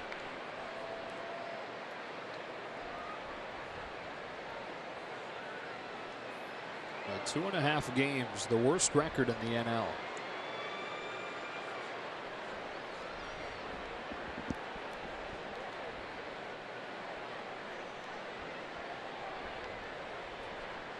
Here's Renfroe. Kershaw starts him with a curve, 0-1. One thing I give Andy Green is that in the midst of the record, you don't see this team quit. They play with a lot of passion. It's not always fundamentally sound. Sometimes rough around the edges, especially on defense. But the guys seem to be concentrating, having passion, and being engaged. They're not just playing out the string.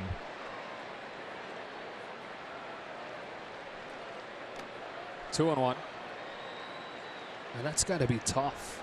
I mean, you said it. You pretty much at the All-Star break each year with the Padres, you have an idea that they're out of it.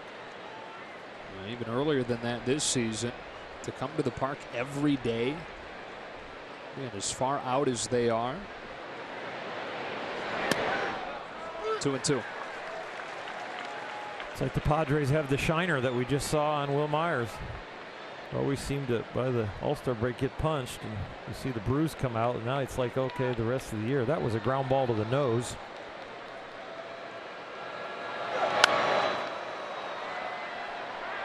There's a shot of A.J. Ellis there we had.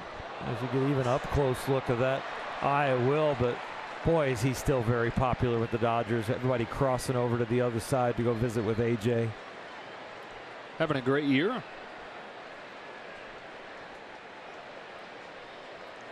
Another 2-2. Full count.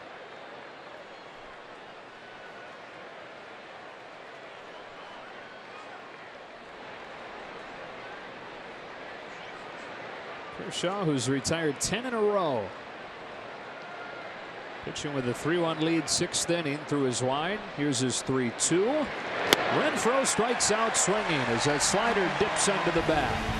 11 pitches for Kershaw here in the 6th, and 11 in a row retired as we go to the bottom half.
Dodgers baseball on Sportsnet LA is brought to you by Infinity. Empower the drive.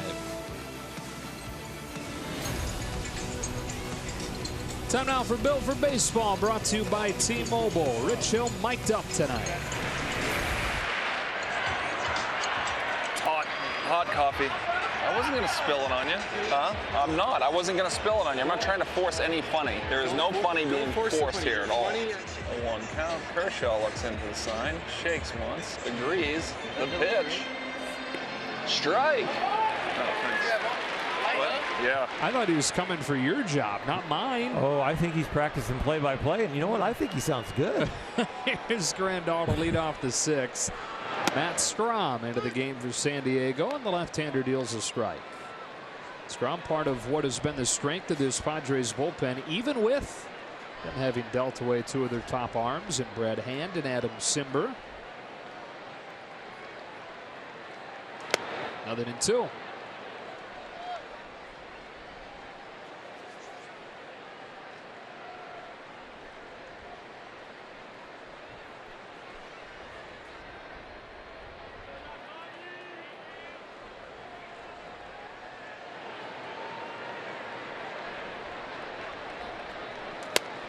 Got it by him. Strom coming out firing bullets. Grandal, the first out of the 6. Scoreboard watching right now is not a pretty thing for Dodger fans, as the Rockies have scored 7 times in the 8th inning and lead the Cardinals 8-1. Make that 9-1. Our scoreboard's faster than my pitch cast. And Arizona has a 3-1 lead on Seattle. So at this point, still with plenty of baseball to be played, it looks like a night of trying to keep pace.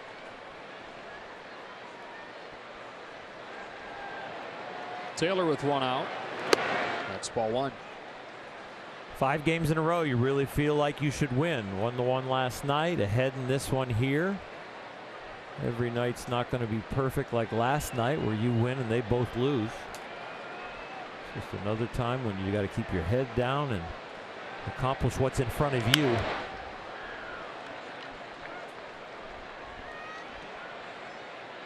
The scoreboard can't cut into your attitude. It can't make you more excited.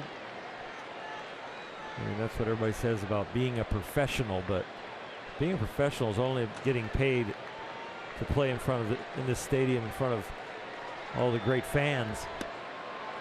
It's hard to escape all the human emotions. You have to develop calluses and discipline to not let any of this stuff get into your head and affect your ability.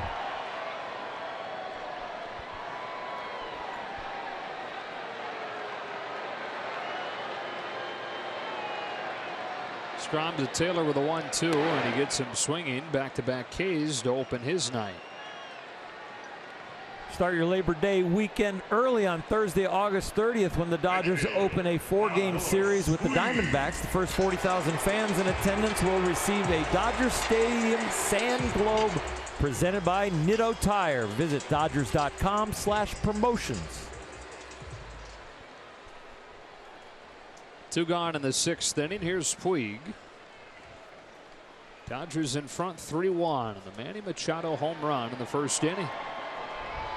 Yasiel tonight has reached both times, a walk and a single.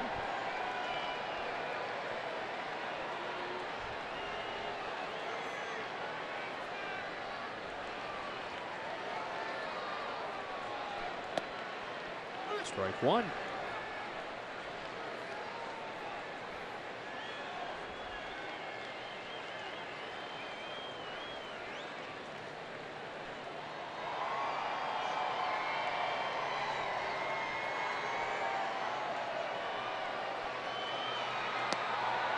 Strike 2.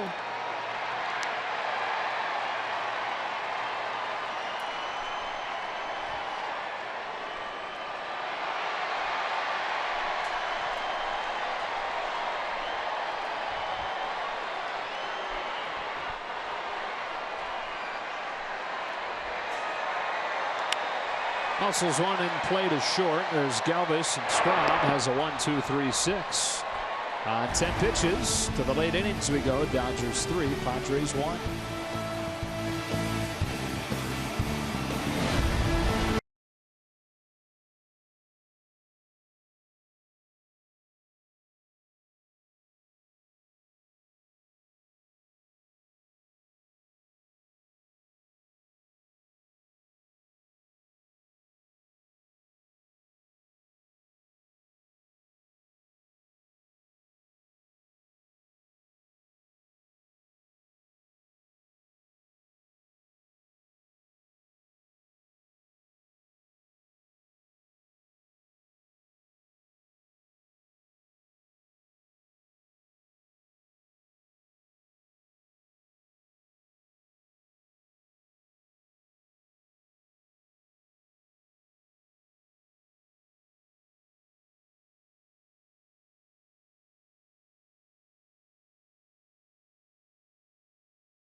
Dodgers baseball on Sportsnet LA is brought to you by Carl's Jr.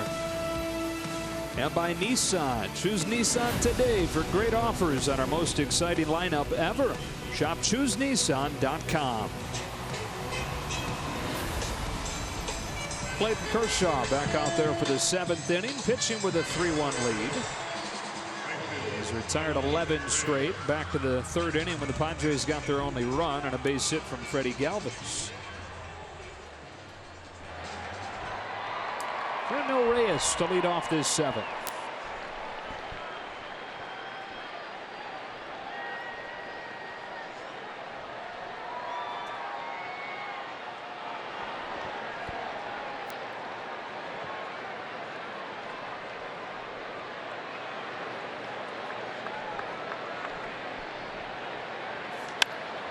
Pounces on the first pitch and sends a high drive to left and gone. Reyes with a skyscraping homer, ambushing Kershaw to open the 7th inning and cut the deficit to 1.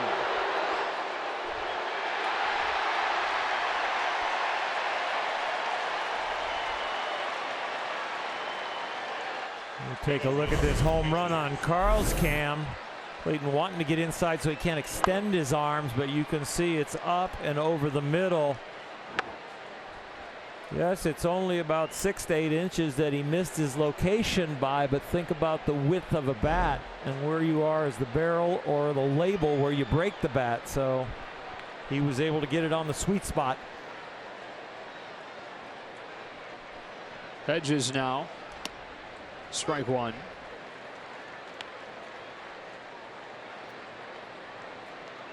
So far, they've given him just enough support. Pitch count getting close to 80. So he deals an 0-1. Hedges chops it softly along 3rd. Won't be an easy play for Turner. Running throw, and it's dug out by Muncie.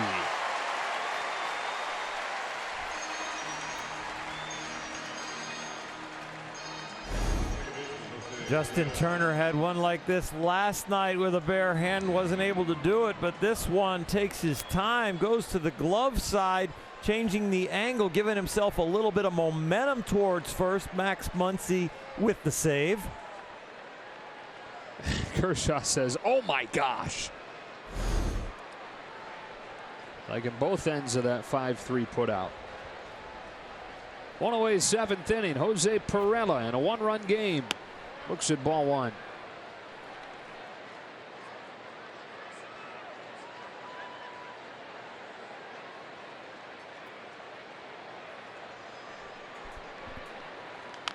Gets in on him here. Ball on a strike.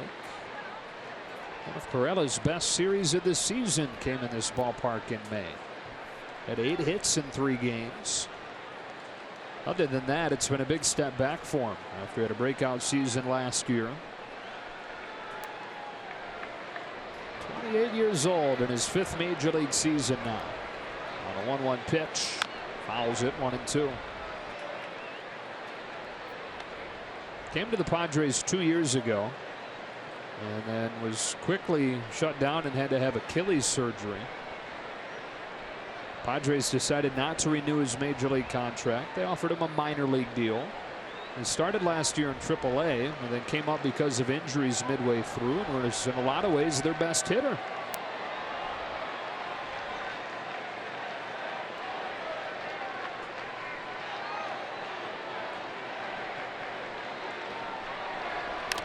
Stays alive barely.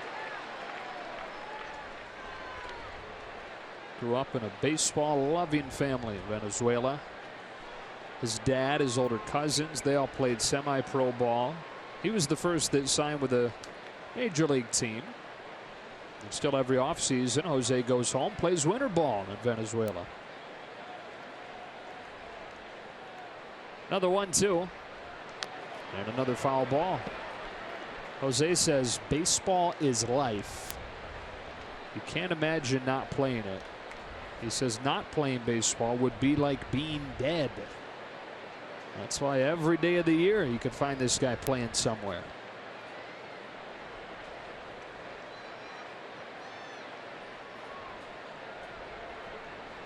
Another 1-2. Bouncing ball to Manny Machado. Goes off that arm. 2 out.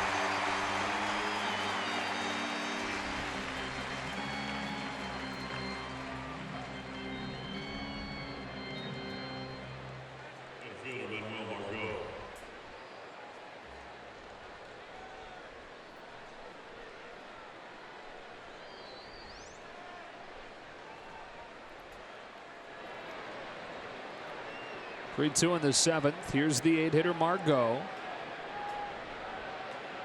Doubled and scored in the 3rd. Chops one foul.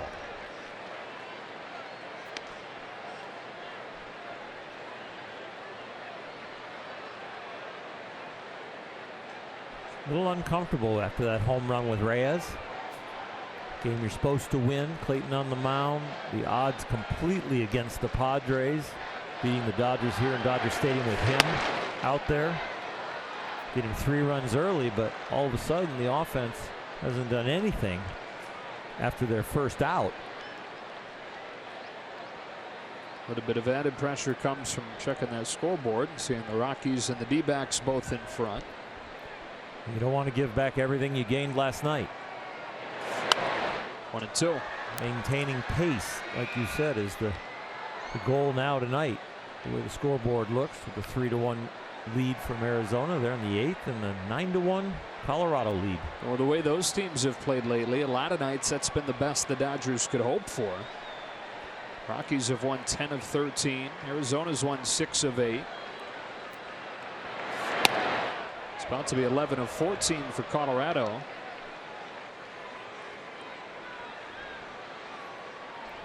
They're cooling off a very hot Cardinal team.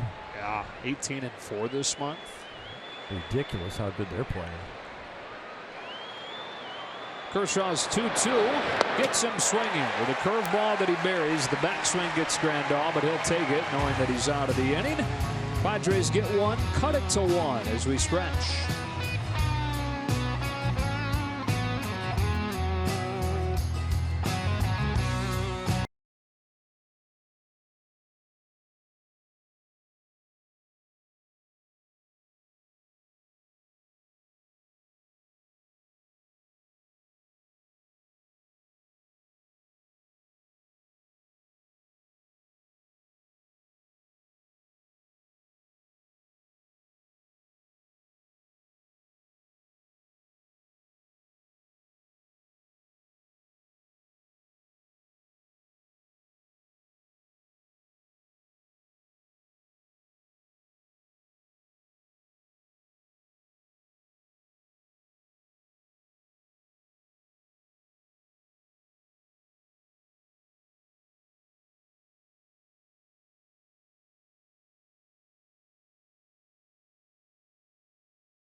Seventh inning. Try to clinch a series win. Try to keep pace in the division. Coming down the stretch and coming to the plate is Clayton Kershaw. Clayton's got the pitch count well under control. It's been documented that it's kind of been a rough road for the bullpen and hard to pull the big fella out when he's throwing the ball so well against a team that he's had unbelievable success against. And the eye test tells you he's better than who you'd bring out of the bullpen right now.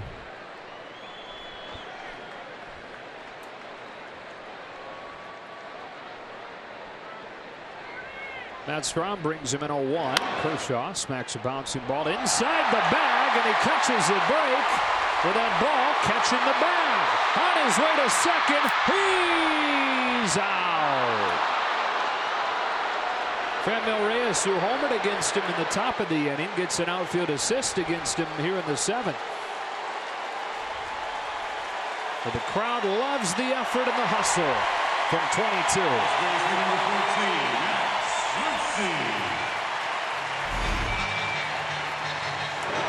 Routine ground ball, but now when it hits the bag, that carom right there, Clayton sees it, has to change his route. In changing the route, kind of stutter step coming around there, maybe broke stride a little bit, and that little break in stride probably was just enough.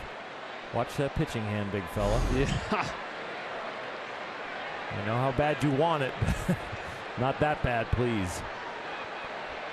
Muncie with 1 out. Ball 1.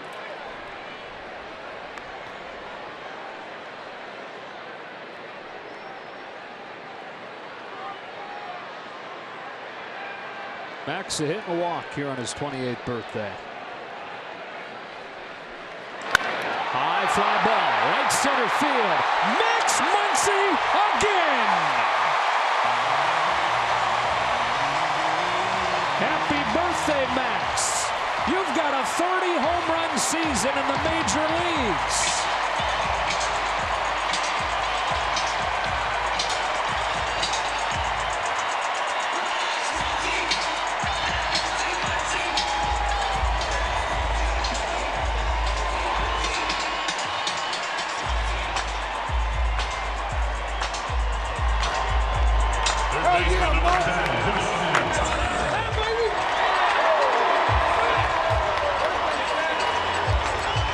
He got all of that one.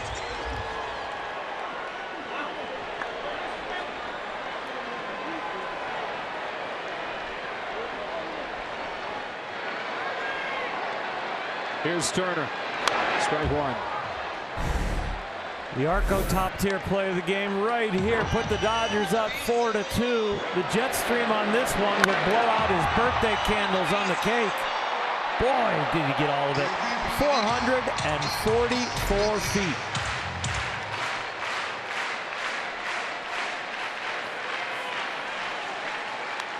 Nothing in 2 on Turner. Well, Max was upset about the StatCast reading on his home run last night, which he hit halfway up the pavilion. Measured at 415. That one seems a little more accurate. Again, halfway up the pavilion, just more towards center field. That's a significant number when you get a 3 in front of your home run total.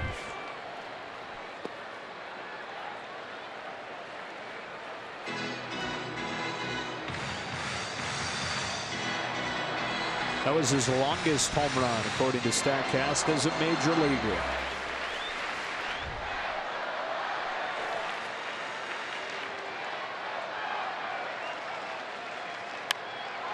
Turner carves one out right center. I'll go. StatCast takes it to the decimal point. He goes 444.7. Takes it to 445 at 106.5 miles an hour. Holy smokes, and a little below majestic, but even though it's 27 degrees, it's under our 30 demarcation mark. I'll tell you, it was majestic. It's his birthday. Give it to him. Okay, right? Plus or minus 3. Yeah, I think you gain 3 degrees of launch on your birthday when you're measuring majesticness. Yeah, I think when it's your 28th birthday, you should. Right. Machado with 2 gone. The yellow stream, the smoke monster trail there on the ball kind of sold him short. Had it land in like the 4th or 5th row. It was way up near the top. A strike on Machado.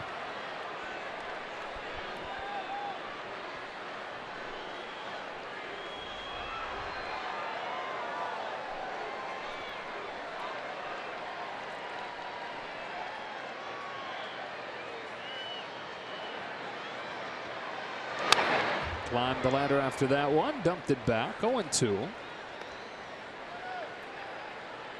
On the same night, Manny Machado and Max Muncie hit their 30th home runs of the season wearing Dodger uniforms.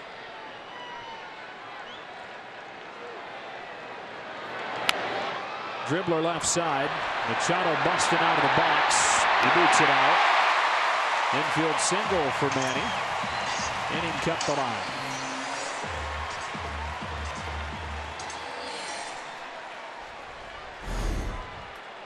It doesn't feel as good as the first inning home run, but it feels pretty good when you watch it leave the bat and you smell a hit.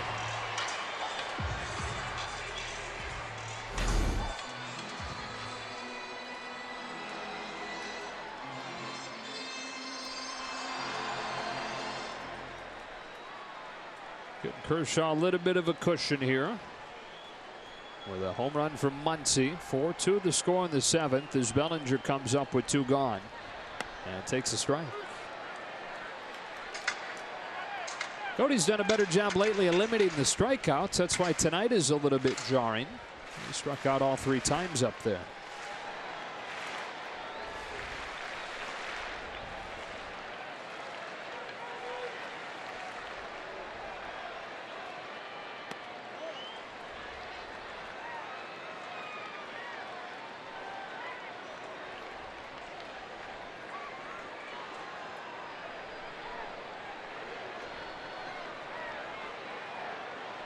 After Clayton got thrown out at second to start the inning, it's been nice to get 3 more hitters up there, have a celebration for the home run to let him rest.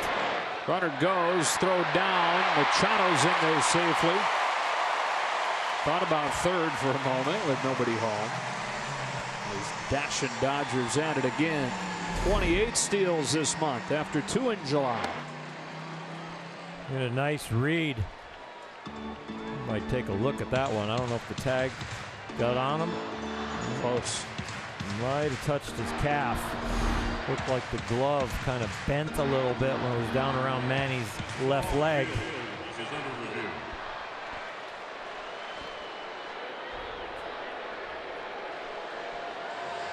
I think he's going to be called out by that last look that we got. Let's take another one right here.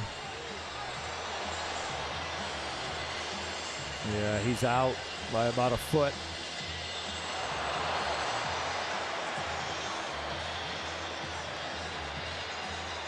At least in review, Clayton gets a little bit more rest. And he is out. The inning ends, but the Dodgers add 1. All 4 runs tonight off of the long ball. Machado's 3-run shot in the first, and then this blast from Muncie on his birthday. 4-2 to the 8th.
The studio for a preview of Access Sportsnet Dodgers.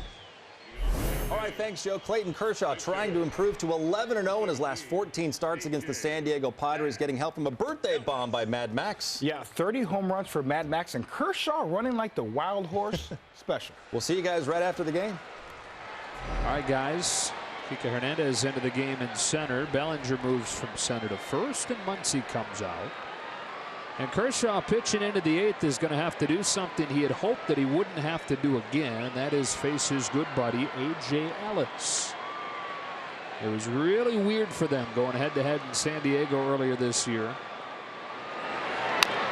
A.J. attacks the first pitch, rolls it foul. Weirder than they had even imagined. And they've faced friends before, but never each other. Guy that's caught him more than anybody in his career. Ahead of him 0-2. AJ in his exit interview, I think it was during when Alana was interviewing him, almost got choked up when he was talking about what I'm going to miss most is catching this guy every 5th day.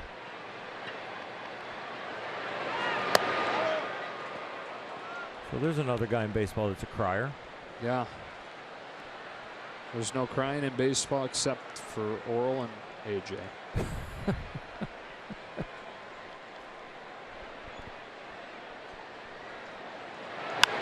Lifts a curve to center field. That backs up Hernandez. That is the first down. Spend Labor Day at Chavez Ravine when the Dodgers open a 3-game series with the Mets. Be one of the first 40,000 fans in attendance and receive a cooler bag presented by Coca-Cola. For tickets, visit Dodgers.com/promotions. Freddie Galvis with 1 out. Kershaw 94 pitches. No signs of anybody warming in that Dodger bullpen. Just what the doctor ordered in a close game here. Kershaw going as deep as possible. A curve and strike one. Season high is 110. Make that 112 for Kershaw, though he went 110 2 starts ago. So there's more left in the tank.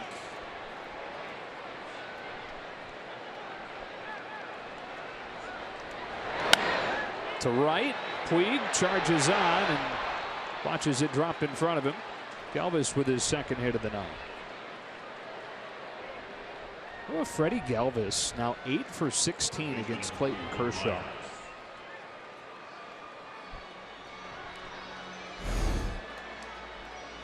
He's giving himself a chance, not striking out right here. That ball's a ball outside, but boy, he stays with it. And that's all you could say about that hit. He gave himself a chance. He didn't swing and miss. On the Can't Predict Baseball department, you've got Galvis, who's 8 for 16 against Kershaw, and Will Myers, who in his career is 3 for 29 against him. Fastball to the corner for a strike.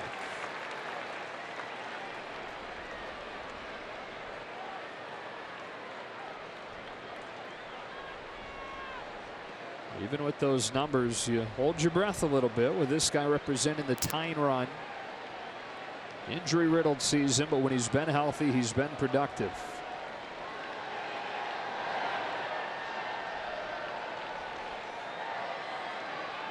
Rick Honeycutt has a saying about the pitchers when they're in their lanes, meaning the inside corner, the outside corner. The predominant lane tonight for Clayton has been the arm side, away from righties. There's a pitch that he has used throughout his whole career, that inside fastball to righties. Sometimes it even looks like a cutter. And we'd have to know the signal specifically of what was called by Yasmani and what Clayton was trying to do, because sometimes the fastball cuts a little bit. Sometimes the slider, he throws it so hard it looks like a cutter. That arm side to righties has been really good for him tonight. Tried it there, missed. A ball and 2 strikes.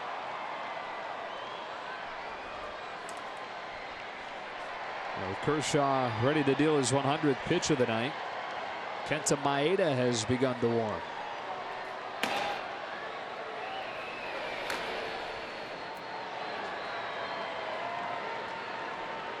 On pitch 100, it's 2-2.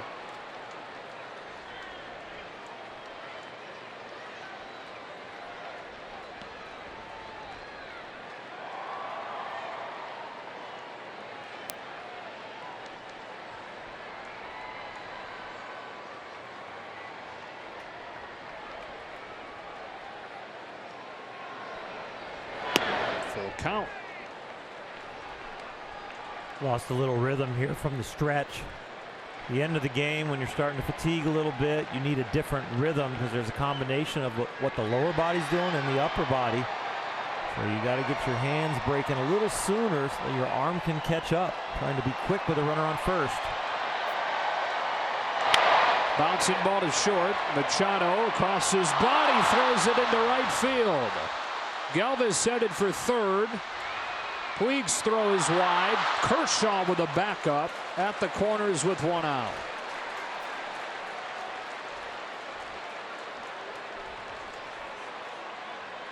Clayton all over the field, gets the routine ground ball, doesn't get the out at second. The error from Machado on the throw, but Clayton doesn't give up after that. He doesn't hang his head. He goes and backs up third.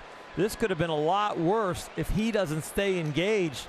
Puig tried to get it up in a hurry with an accurate throw. It wasn't Justin Turner's effort. And look at Clayton staying in the game, hustling. And watch the play. Slide to one knee, get it.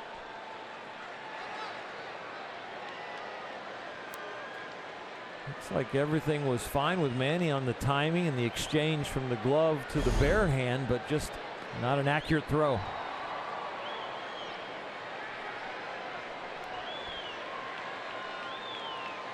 The left-handed batting Hosmer comes up. Gotta figure that Maeda would be for Renfroe, who's on deck. Tying on a board, potential go-ahead run at the plate in the form of the powerful Eric Hosmer. Kershaw's ready. Here it is. Strike one. Fastball at 93 from Clayton. That's the high water mark tonight as far as velocity. Trying to go low and away, but in cutting it loose with everything he's got, 93 was enough to get it by Hosmer.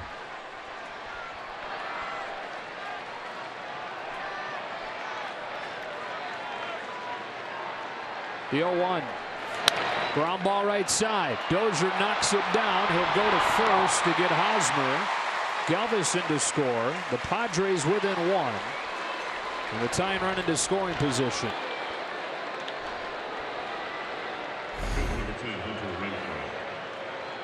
Runner in scoring position, not wanting to get the tying run over to third base. Dive, knock anything down that you can.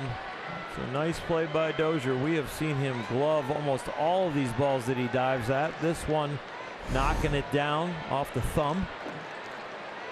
How about Dave Roberts sticking with the ace? Instead of going to the righty-righty, Maeda against Renfroe. It's Kershaw, and it's 1-0.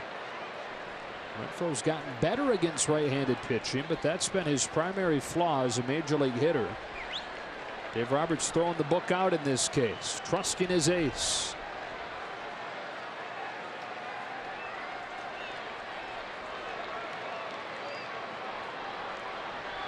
The 1-0. Ball two.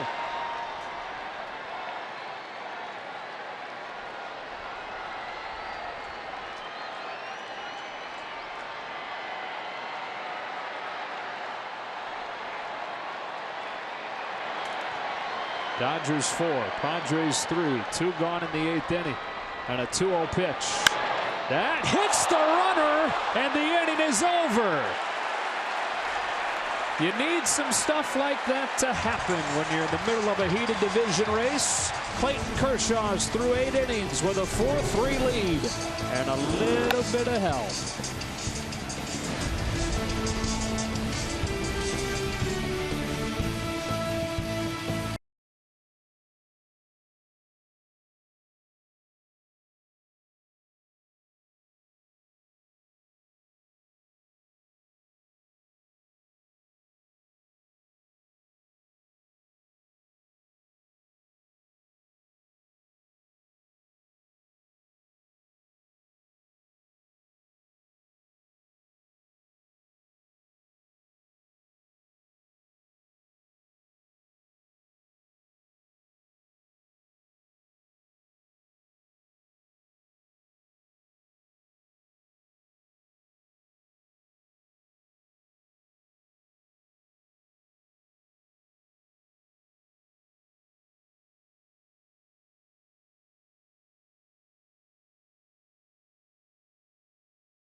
mile-per-hour line drive hits Will Myers and ends the inning. In avoiding the ball, even if he avoids it, Kike Hernandez is like right behind him in center field. I'm not sure he's going to score on that ball because he's completely going to be at a stop avoiding the ball and then having to restart. And as hard as that was hit, Kike was going to get to it. If you're scoring at home, that's ruled a base hit for Renfroe. Yep. But Kershaw goes 8 innings. First time that he's allowed multiple earned runs against San Diego in 3 years. But he's in front 4-3. Cody Bellinger leads off this bottom of the 8th and strokes a base hit the other way. Thought about trying to stretch it to a double. Instead retreats. Now he's headed for second. Running throw won't get him. Bellinger's at second to open the 8th.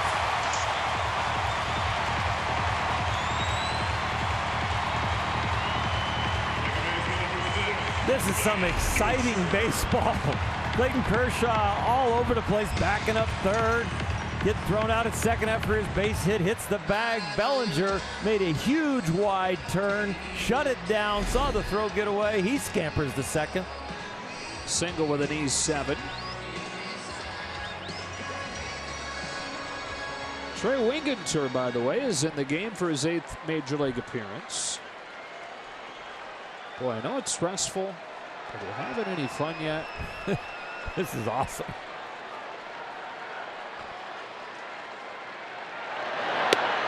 Strike one on Dozier. Kenley Jansen.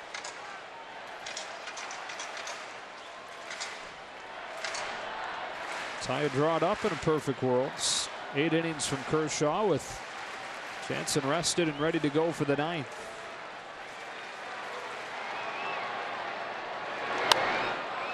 Oh, 2.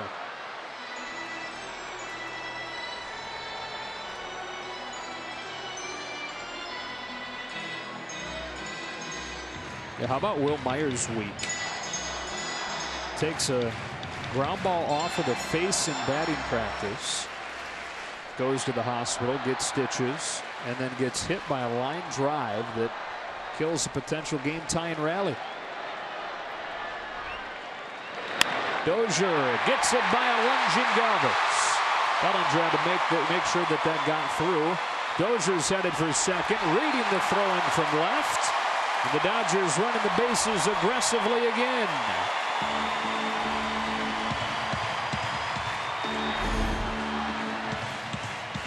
Breaking ball, Dozier stays with it, gets it in the air towards left field. Renfroe out there, he should read Bellinger having to hold up, get that ball to second base, but Dozier was the one that was heads up, saw the angle of the throw, and moved up himself. All right, Oral, we talk about the struggles in close games. Here's a situation where you have to find a way to bring at least one in. You definitely do, and Yasmani is a streaky hitter, but he is getting more and more locked in right now, so a good guy to have at the plate, especially with the infield in. Strike one. They are pinched all the way in. A lot of times with no outs, they'll be about halfway, but the Padres taking the full risk reward and coming in as close as they can. Strike two.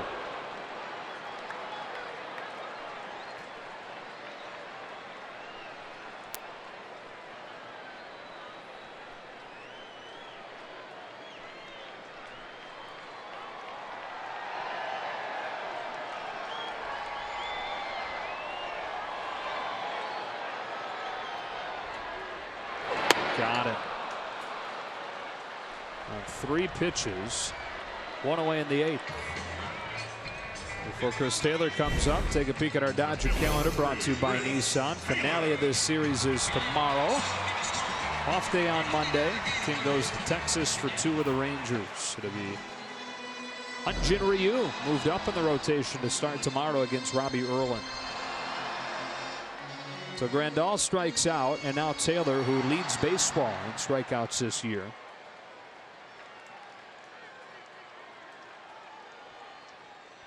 Just hoping to put it in play to bring home some insurance. Strike one.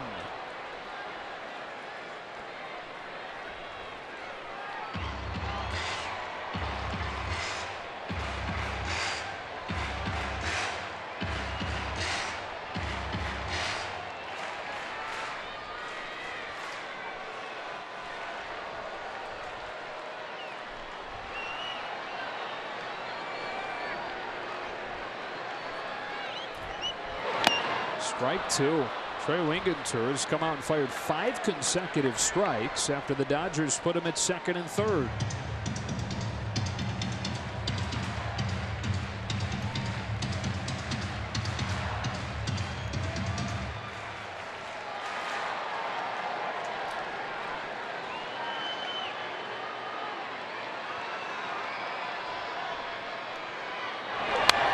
Fouled off. We'll do it again. 99 from the big fella.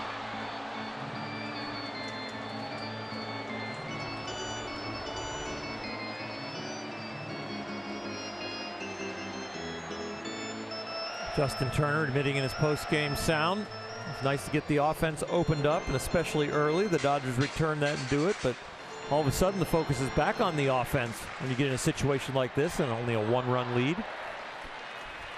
Trying to produce just the conventional runs. There's ball one. All the runs tonight from home runs. 3 runs from Machado's, and then Muncie's solo shot, both their 30th. The Dodgers looking for ways to score runs with productive outs, singles, doubles. Not just the big fly.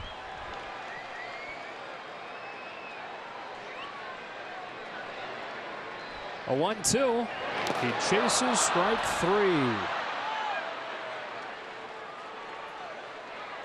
Back-to-back Ks after the Dodgers put him at second and third with nobody out, and it's up to Yasiel Puig. Yasiel Puig.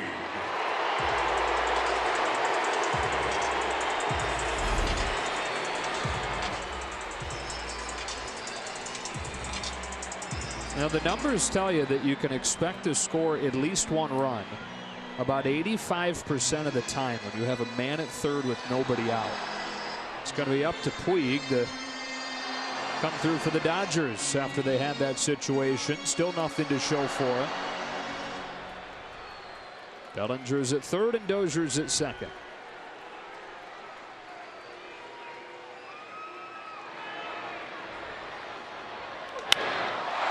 Fly ball center field. Unbelievable.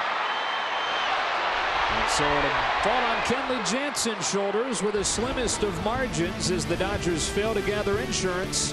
Fasten those seatbelts. On to the ninth.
Dodgers baseball on Sportsnet LA is brought to you by Jack in the Box. Try something different like Jack's Teriyaki Bowls. Only at Jack in the Box for a limited time.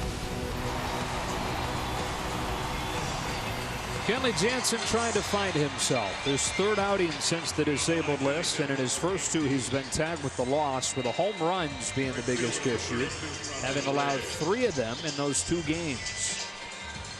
You'll know early in a closer's outing if they're locked in, because they're the kind of guys that have the stuff that just blows people away. They do it with unbelievable velocity, unbelievable movement, or really precise location.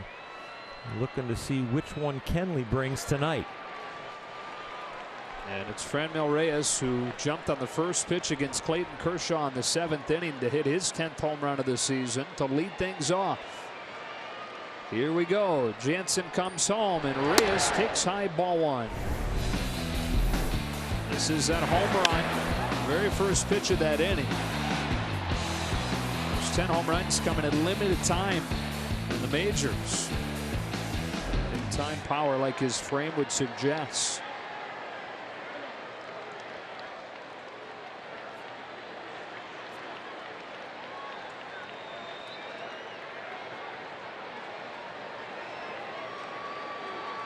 Dodgers 4, Padres 3, 9th inning. Jansen's 1-0 on the corner, 1-1.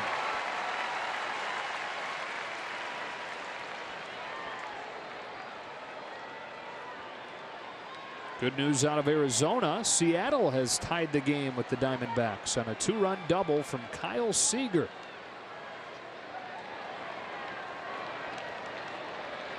A little bit inside, and it's 2-1.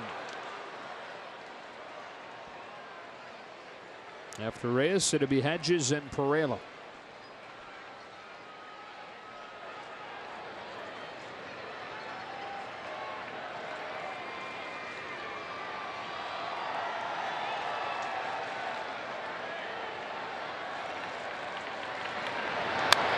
Foul, strike 2.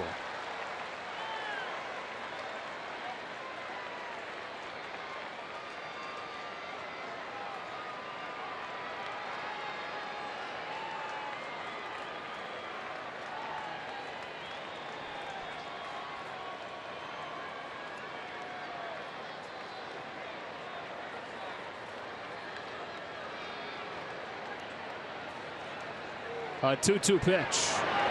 That one spins way outside, and the count goes full.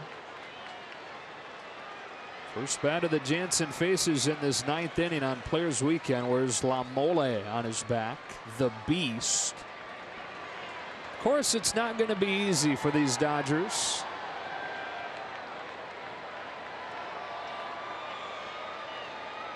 The payoff pitch. He struck him out.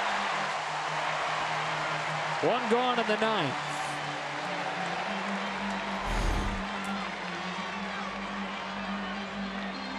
Number 18, Austin Hedges.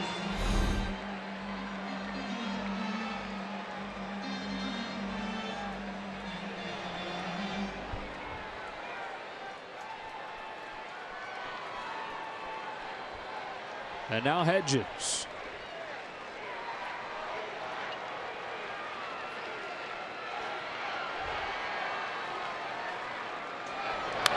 It's in on him, strike 1.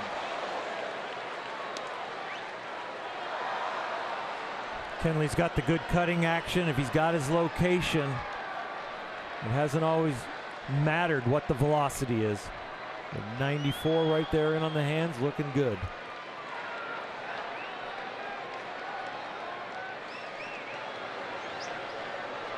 Oh, 1 pitch. Dips a slider low. Hedges takes it. Ball and a strike.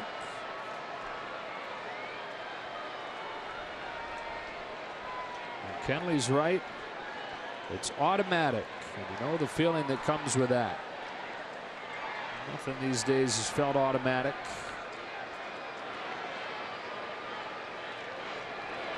It's 2-1 on Hedges.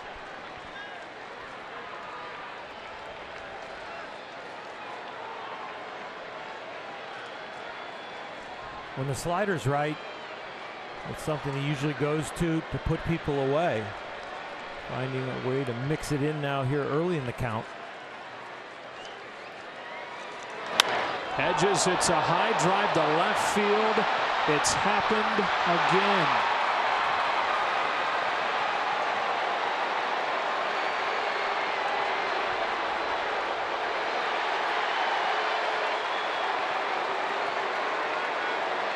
Shocking. Stunning. 4-4. Ball cut pretty early, but it's up in the strike zone again. Nobody's been digging anything out with Kenley. You could see the late break, but didn't get it close to his target. It had the right action, the right velocity, just not the right location.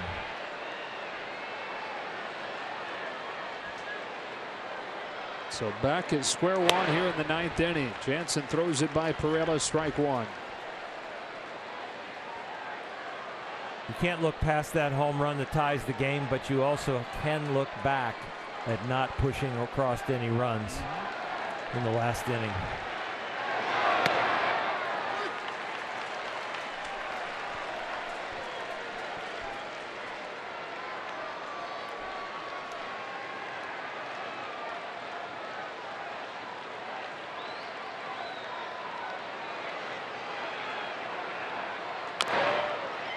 And not just last inning, on the night. Since the home run from Machado in the first inning, the Dodgers have gone 1 for 10 with runners in scoring position. But you're right, that was the golden chance. Second and third, nobody out. Grandal struck out, Taylor struck out, and Puig flied out. Kenley with an 0-2. Perella watches strike three, 2 gone. This is the 50th game this year when the Dodgers have hit 2 home runs or more. They are 37-12 in those games. But then you look at the other side, and how are they in 1-run games? They're 17-21. So the home runs tonight put them on top. In that equation, usually win 3 out of 4. But 1-run games have bit them this year. The 8-hitter, Margot, fouls back the first one. So you look ahead to the bottom of the 9th now. Dodgers have the pitcher's spot, then Hernandez, then Turner. And Matt Kemp available off of Dave Roberts' bench tonight. Jock Peterson as well, and Austin Barnes. Flipped into center field.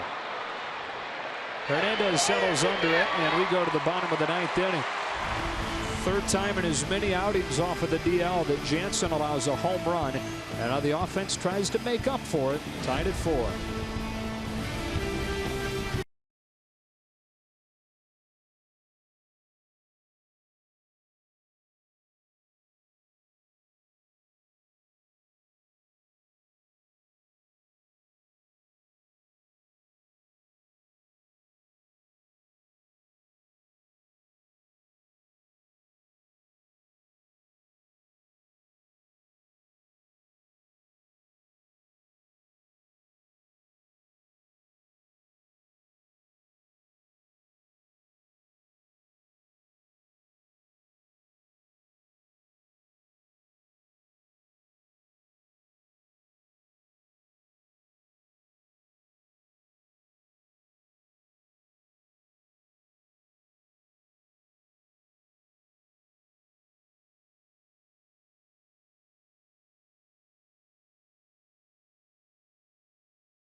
Right now.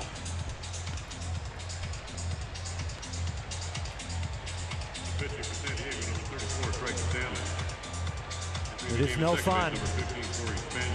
It is a lot of fun to win. It's a lot of fun to get a save, but when you get disappointed and you disappoint yourself or it doesn't go your way,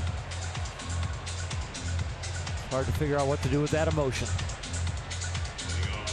Jock Peterson will pinch hit against the new Padres pitcher. Craig Stammen is on the pitch. Tied at 4 in the bottom of the 9th inning. They are tied at 3 in the bottom of the 9th inning in Arizona after the Mariners tied that game up. The top of the inning and a Seager double. And if you happen to just be joining us, Rocky's already won tonight. He wears King on his back this weekend and claims he has no idea why.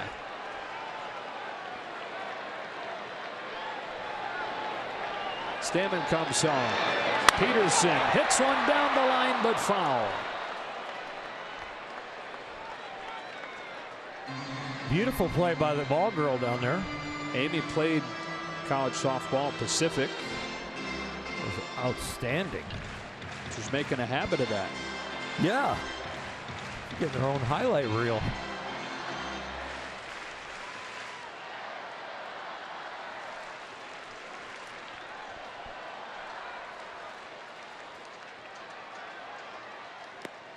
Breaking ball bounces. Peterson couldn't lay off, and it's 0-2.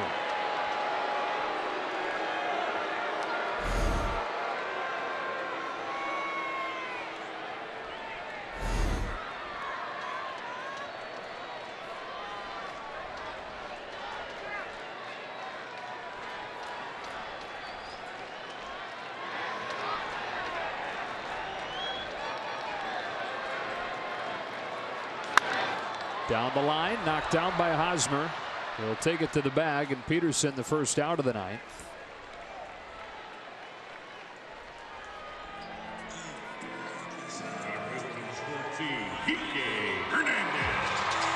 Top of the order, Kike Hernandez for his first at-bat of the night. We talked about this a little bit earlier, but especially lately, Dodgers have been winning the blowouts, trying to change the tune in these tight games, having dropped 8 of their last 9 in games decided by 1 or 2 runs.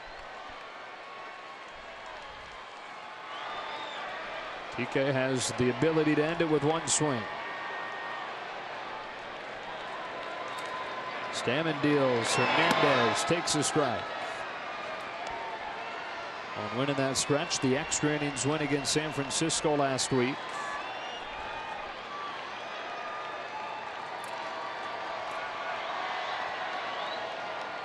On an 0-1. It's low, ball 1.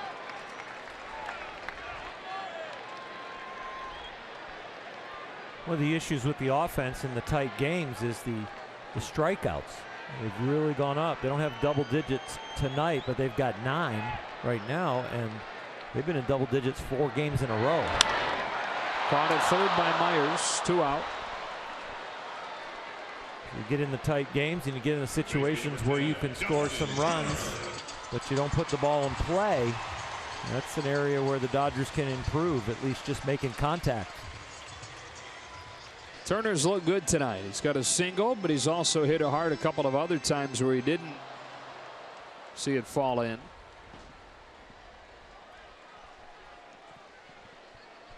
It is 10th home run last night.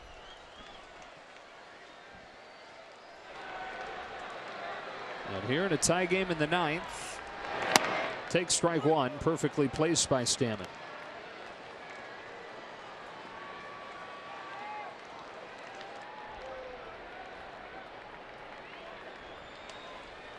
If it gets to the 10th, it'll be Maeda. Ball 1.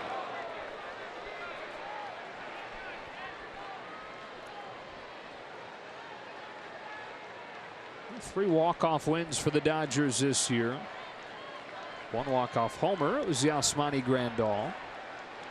After they had 10 walk-off wins last year. Turner gets under it. And at short center field, pulled in by Spangenberg. Dodgers down in order in the 9th, and this game is extended to the 10th.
significant game, and we all know that with just over 30 games remaining, scores around the league are really important, and the Rockies have already won, so they're a half a game out of first, and Arizona tied 3-3 in the ninth. And here's Maeda. Intent to thrust into a pressure situation, but Dave Roberts has said no matter what the situation, Kenta Maeda is somebody they trust. High leverage, low leverage, start, relief, middle, wherever it is, and here it is, extra innings. Travis Jankowski will lead things off in this 10th for San Diego. So they bring 9-1 and 2 up with Galvis and Myers to follow. His nickname is Fred and has been Fred since he was a kid. He used to watch Mr. Rogers every single day. Mr. Fred Rogers. They still call him that to this day in the clubhouse.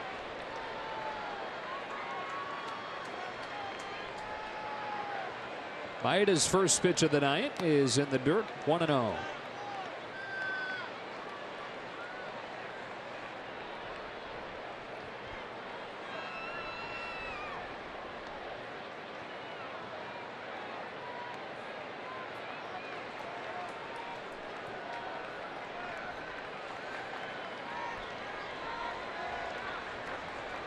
Here's a 1-0. Swing and a miss, 1-1. So we have, on this Players Weekend, you can choose what you want on the nameplate, but then you also get to write a thank you on the sleeve. And Chris Woodward thanks two people. Says the two most influential people in his life, his wife Erin, and the other one listed there is Quinner. Blooper toward shallow center. A leadoff hit for Jankowski. Out of the reach of both Machado and Dozier. And the Padres are the man on here in the 10th.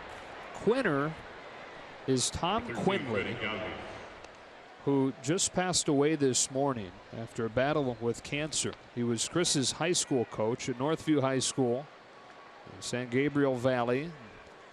Chris could not have spoken more highly of Quinner. He said he's the most honest, selfless person that he's ever known, and knows that there are many other kids and now grown-ups that Quinner impacted the same way in all his years as a coach at Northview and also Charter Oak High School, South Hills High School.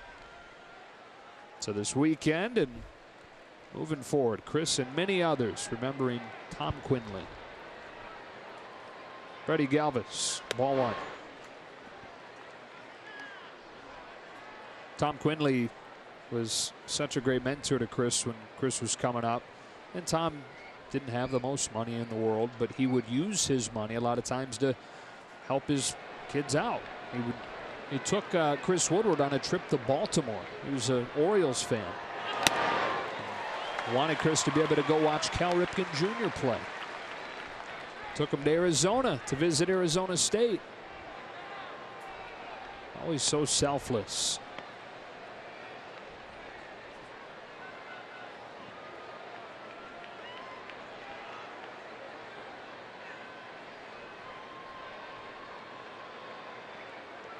Ball and a strike on Galvis. Maeda delivers. Tomahawks a fly ball into right field for Yasiel Puig.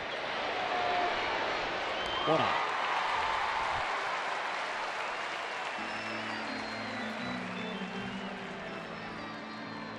Will Myers. And here's Myers.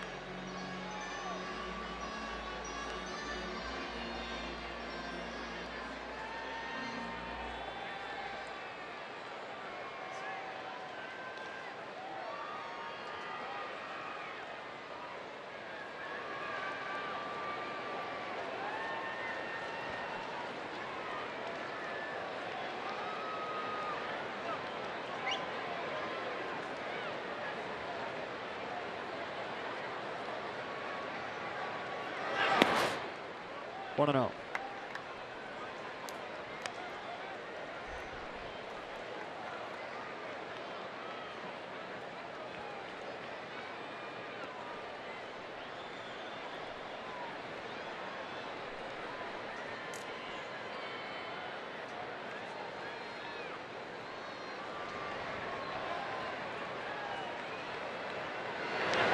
That's a strike.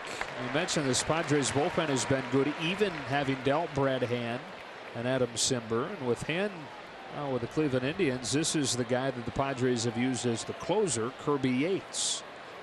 He's dealt with some of his own struggles recently, but overall has had a really good year. Calling for a balk in the dugout. They won't get it. They've got Jankowski in a rundown. Trying to tag Fred, and they will.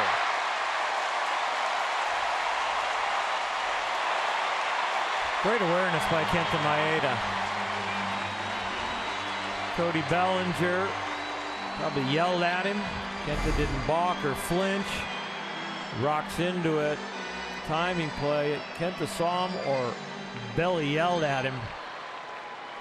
Sometimes you hear it as balk, sometimes you hear it as step off, and they kind of run together. But any noise like that, pitcher needs to be aware of what's happening.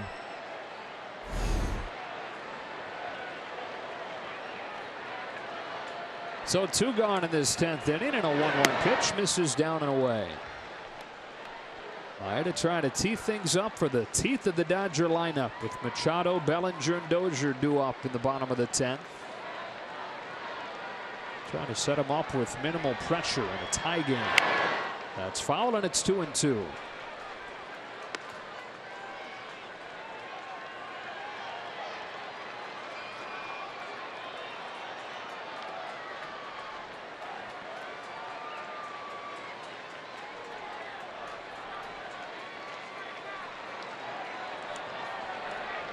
Game 130 for the Dodgers tonight.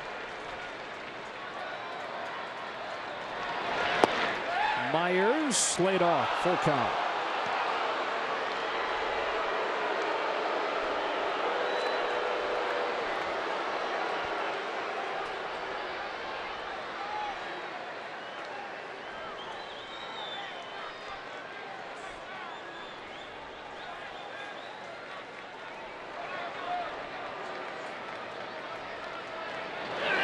Got him looking. And at the same time that Arizona falls behind in the 10th inning in Phoenix, Kenta Maeda and the Dodgers go to the bottom of the 10th, tied at 4.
Jankowski replacing Franmil Reyes as we go to the bottom of the 10th inning, tied at 4, and Manny Machado to lead things off. Responsible for 3 of the runs with his home run. It'd be nice to have a walk-off and have him get super hot going into September. Mentioned it going to break, but the Diamondbacks have fallen behind. Denard Spam with a home run. It's 4-3 Seattle in the 10th inning. And so the Dodgers perhaps with a chance to get to within 2.5 games of first in the division. Machado takes a wicked rip and fouls it back on the first one from Stammen.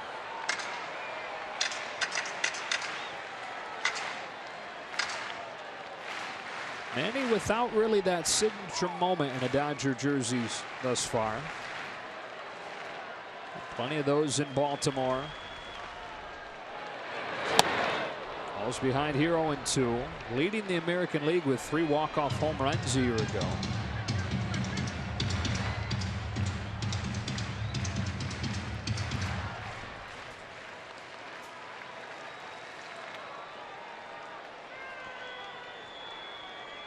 Stammen's 0-2.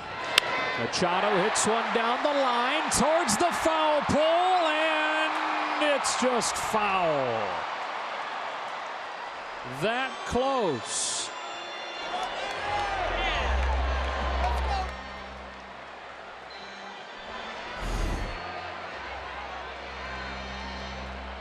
Same type of swing he took earlier, but this one just looks foul.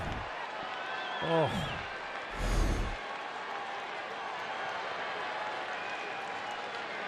On 0-2, Machado takes it low, ball 1.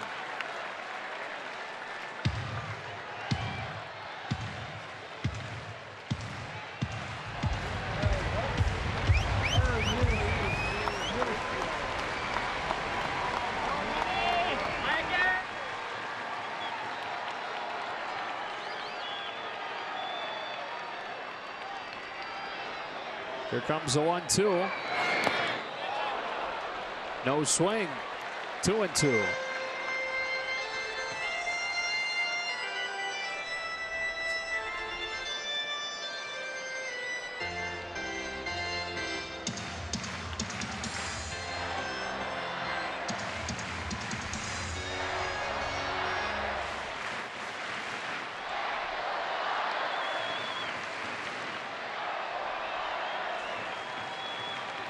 Machado starting the 10th, and he's worked it full after falling behind 0-2.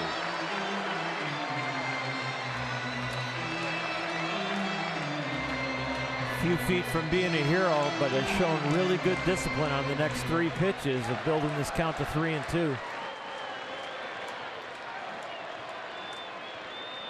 So now a payoff. A cue shot.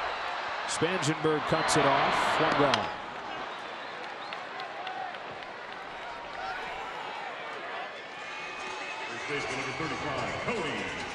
And up comes Cody Bellinger.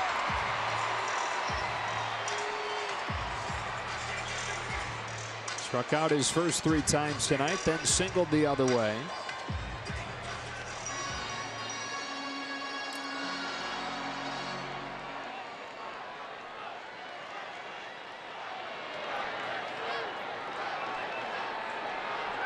'59 Major League home runs for Bellinger, looking for that first walk-off home run.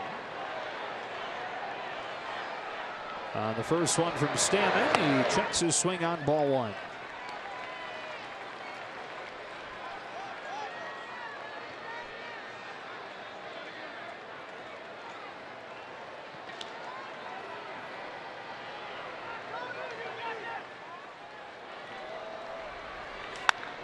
Ground ball, Galvis. Couple of ground ball outs, 2 gone. Second baseman, number 6, Ryan Dozier. And here's Dozier.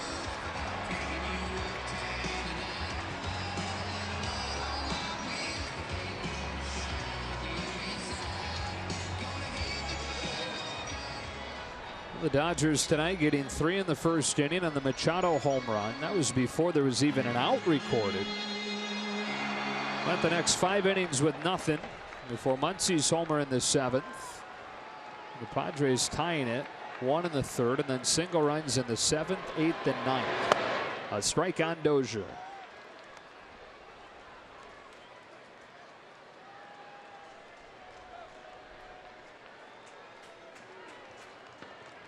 Who has hit 4 walk-off home runs in his career.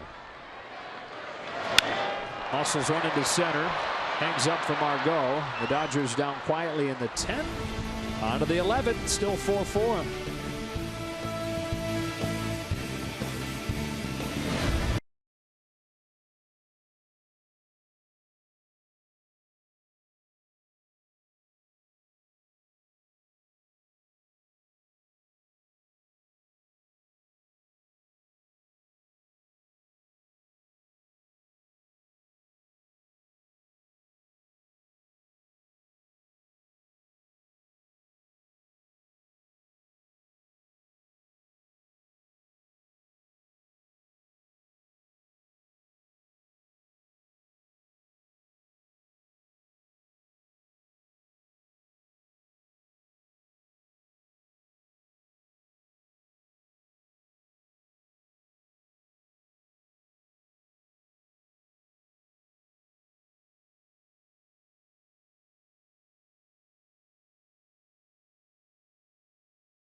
He has been used to high leverage situations. He's earned his stripes. Started in the rotation, made a few starts, but they really like the arm. But pretty much a two-pitch pitcher with the fastball and the curveball. The changeup's in development.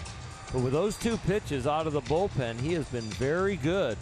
And a guy the Dodgers have learned to rely on.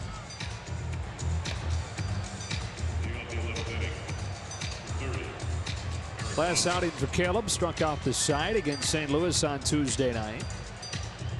And here in a 4-4 game in the 11th inning, he will face the heart of the Padres order. Left-handed batting Eric Hosmer to lead things off, then Renfroe.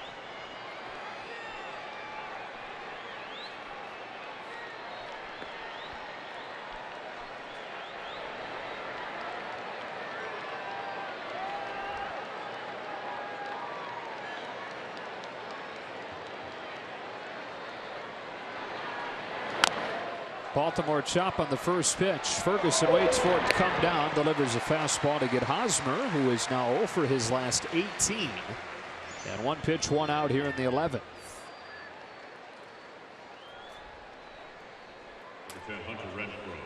Now Renfroe.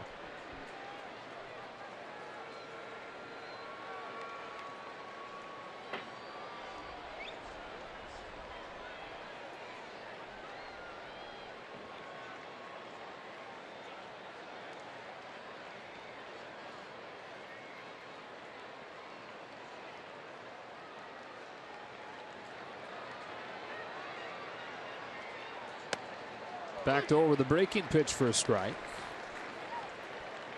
He's hit the ball hard tonight. The pop up to left field was scorched just straight up. And the line drive that hit Will Myers ended the inning back in the 8th. Hits it hard again past a diving Machado, and he's got a 1-out hit in the 11th. Boy, on nights where you have plays go your way like the Dodgers did, and you mentioned it with him hitting Myers with that line drive, you expect to win those games. Sure do. But then you look back also, and you know, not to harp on the negative, but couldn't close the game out. And Kenley just didn't get it done. And then getting guys on second and third and no out, and not being able to push it across.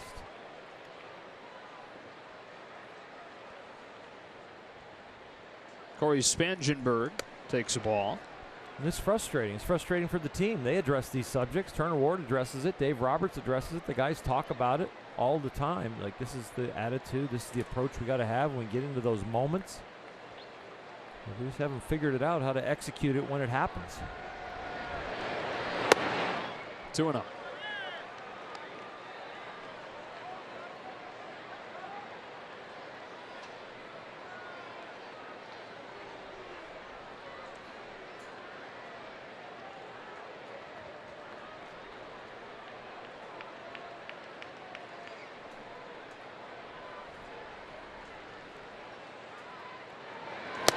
Gets this one by him, 2-1. They're in the bottom of the 10th inning in Phoenix. And how about the matchup going on there? It's the Mariners 4, the Diamondbacks 3, and Edwin Diaz trying to get his 50th save. Paul Goldschmidt leading off the 10th. Diaz on pace to match Frankie Rodriguez's all-time record for a single season.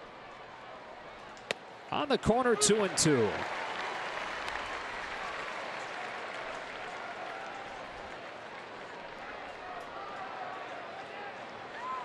Continue to keep you posted on that one, but Goldschmidt has started the 10th with a single against Diaz. On an 0-2 pitch. Man. Here's a 2-2 pitch. Time is called.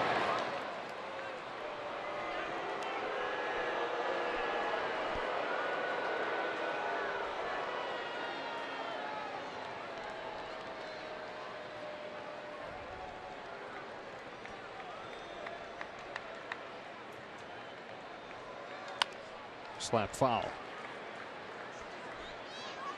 On the first pitch to the next batter, Peralta, he base hit up the middle, first and third, no out.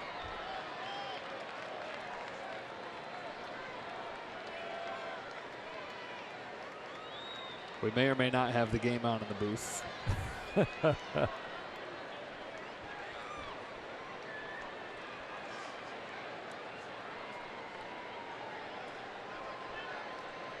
Renfroe at first, one gone. 11th inning. Spangenberg down swinging on a high fastball.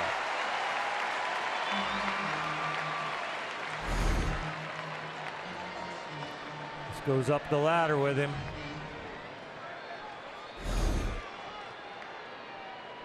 Number 18, Austin Hedges.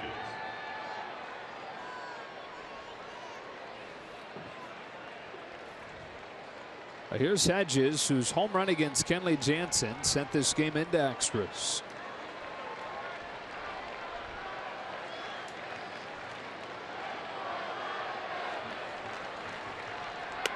Prior to that home run, Hedges was 3 for his previous 34. Undermining what has been an otherwise really good run for him since returning from the disabled list midway through the season. Missed a bunch of time with a sore elbow.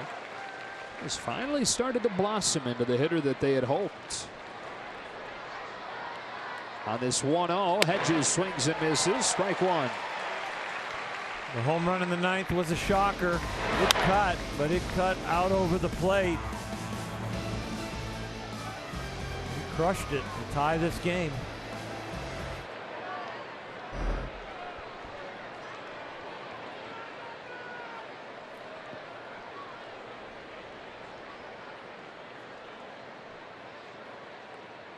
Ferguson looks at first, home with a 1-1. Hedges takes it low.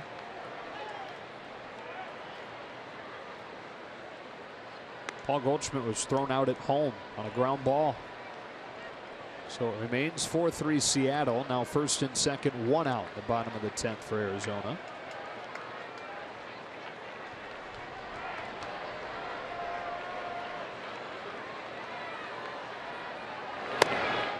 Top of the zone for strike two.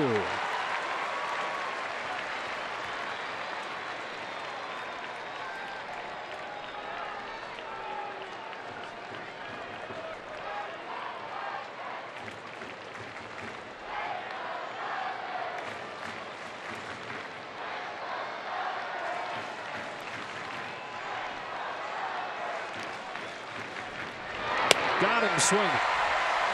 Caleb Ferguson with a scoreless 11th. Grandal, Taylor, and Puig coming up for the Dodgers, trying to win it. Perhaps get to within 2.5 games of the Diamondbacks.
Steele comes on for San Diego. Be facing the Osmanian Devil, and he'll be hitting from the right side, but he knows how to hit when it's a walk-off situation. That was a beauty. Back on August 1st, it's the only walk-off home run in the regular season for the Dodgers over the last 2 years. For Grandal, it's one of the 21 that he's hit this year. 19 of those have come as a left-hander. Castillo's first pitch of the 11th is down the middle for a strike. And you got to like this Players Weekend matchup. Tasmanian Devil facing Big Dude. Strike two.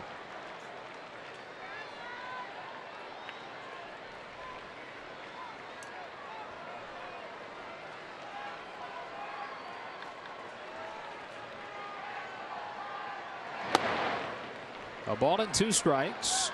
Grandal was one of the guilty parties in that 8th inning where the Dodgers had second and third, nobody out.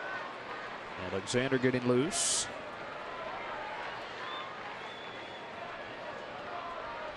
Down swinging. He's the first out of the 11th.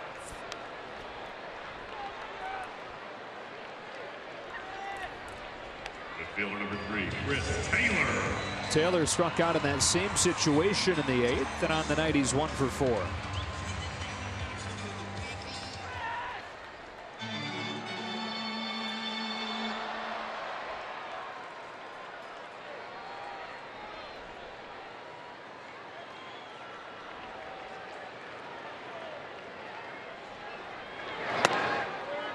One and oh. I know it's extra innings, but that's the 5th game in a row now the Dodgers have struck out with double figures. I guess you put an asterisk next to this one. So that was something that they were pretty darn good at avoiding during the first half, at least in the top half of the National League. They've struck out more than any team in the NL since the break. And they're now second in the National League in strikeouts. Overall. Yep. Yeah.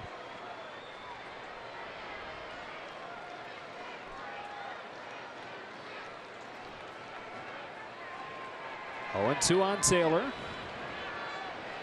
Castillo comes home, and Taylor hits a ground ball softly off of the hands to short. Galvis throws him out. 2 gone. I've got some good news for you. They've gone final in Phoenix. The Mariners 4, the Diamondbacks 3. And so the deficit in the division is currently at 3 games. Colorado won tonight. The Rockies and the Diamondbacks are tied for first.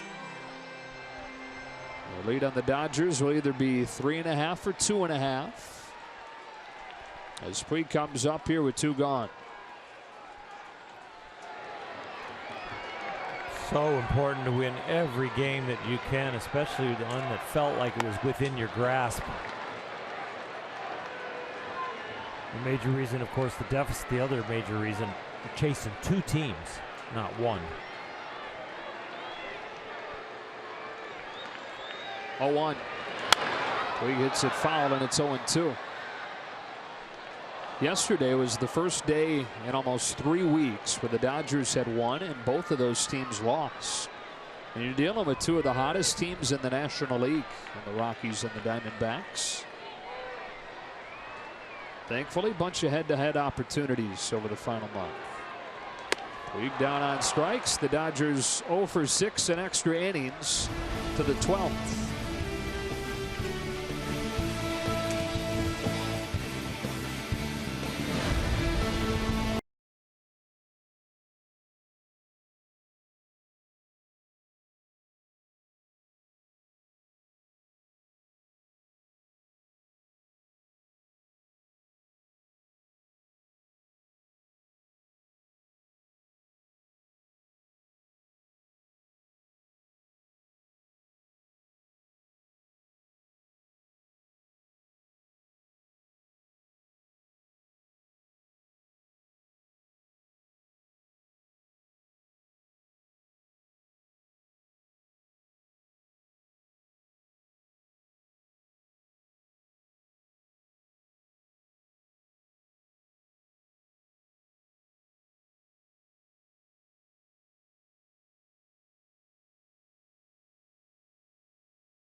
And the stories in this game before the Padres recorded an out. Manny Machado hit a 3-run home run to make it 3-0.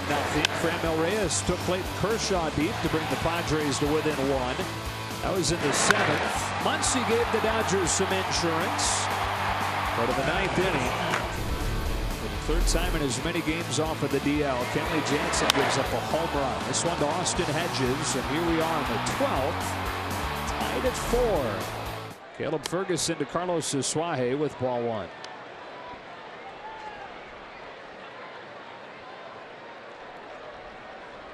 Asuaje this year has been back and forth between the majors and the minors. Hit 270 a year ago and half a season in the bigs, but has had a rough go of it this year.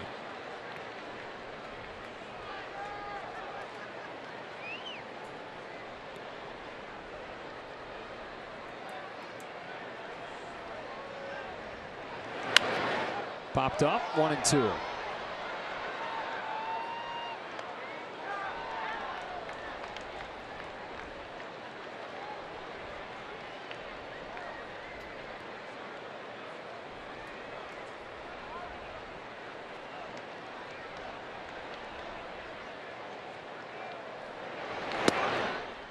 Carnivan's up on Asuaje.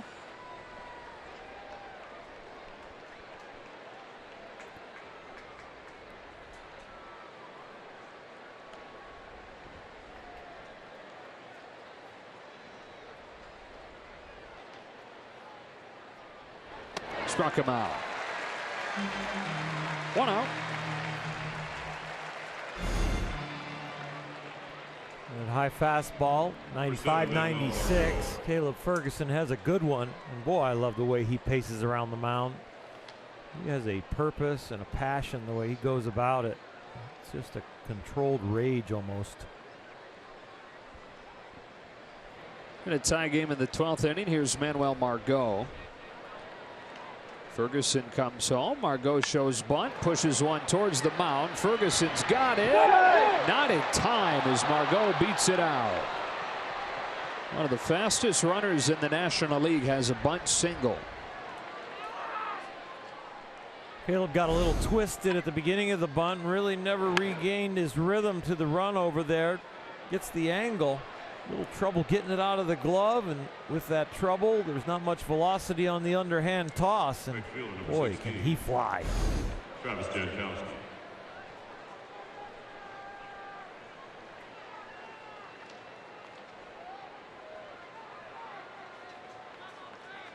So now Jankowski.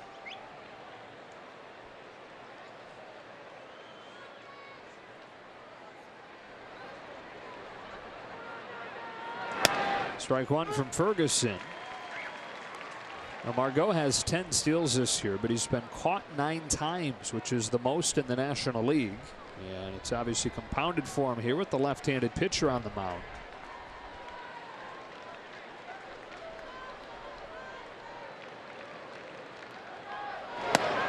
That's outside, 1-1. This goes to show you that there's a whole lot more to stealing bases than just raw foot speed. Yeah, with a left-hander, if he had a big leg kick, he would probably be the kind of guy that would go on first move, get a generous lead and go on first move. Even if he steals it with it going from the mound to first base to second base, he probably could outrun it. So you got to stay shorter with your leg kick as a lefty. And Ferguson using a nice low one. If you've got something deceptive enough with your higher leg kick, you can kind of bait him and try and pick him off, because he doesn't seem to have the technique on reading a pitcher.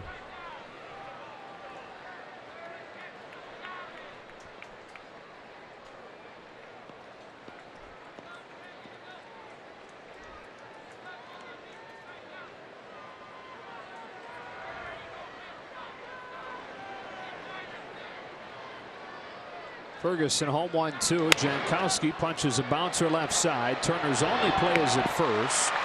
Margot into scoring position, 2 away.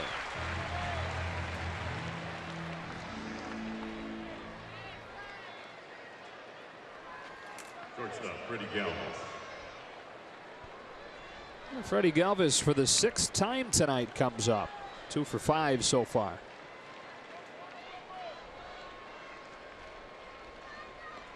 Dodgers taking the opener this series 11-1 last night. Much different tune to this game. Was tight throughout.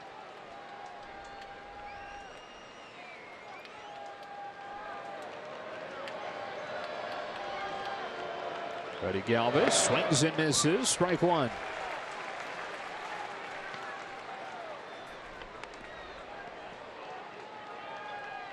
Two out. Possible winning run on second. First base open. Third base open. 0-1 count. Got plenty of room to make pitchers pitches here. You don't really need to throw him a strike. Make it look like a strike, end up a ball. See if he'll get himself out on a pitcher's pitch. Caught a lot of the plate with that one. He's had great success with that fastball up at 95, 96 at the top of the strike zone to some of these righties. I'm sure he's got a lot of confidence with it, but now he's got a lot of room for error. So edges to ball. The other thing is the guy that he's facing in Freddie Galvis has one of the highest chase percentages in the majors, especially against left-handed pitching. In this case, he takes it in the dirt. Grandal comes up with his stop, and it's 1-2.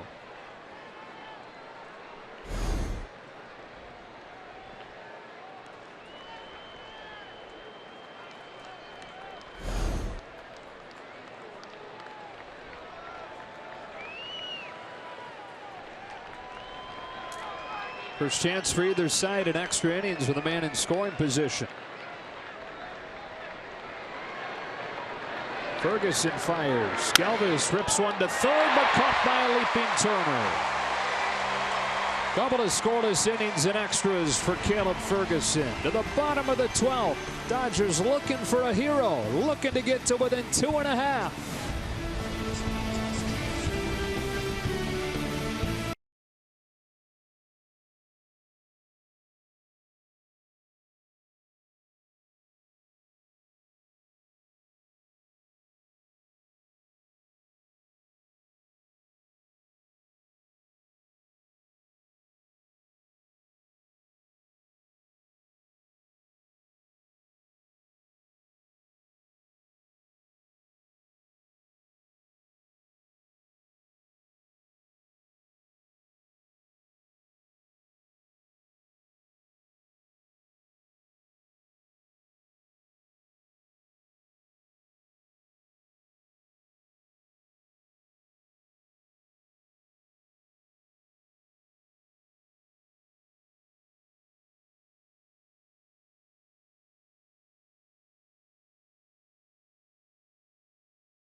Padres bullpen moves to Robert Stock in a 4-4 game.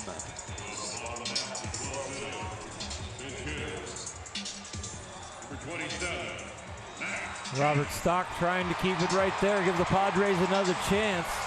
The chance they had last inning came down to a nice play by Justin Turner. Dodgers liking the fact that they are batting right here and the game is still tied. And Dave Roberts sends Matt Kemp to the plate, the pitcher's spot, to lead this 12th inning off. And spins out of the way of ball 1. After Kemp, it's Hernandez and Turner. Rockies won, Diamondbacks lost. And so those two teams are tied for first. And the Dodgers get to within 2.5. It's 2-0 on Kemp. Dodgers saw Robert Stock last night, pitched a scoreless inning. Made his major league debut this year as a 28-year-old. He misses low, and it's 3-0. I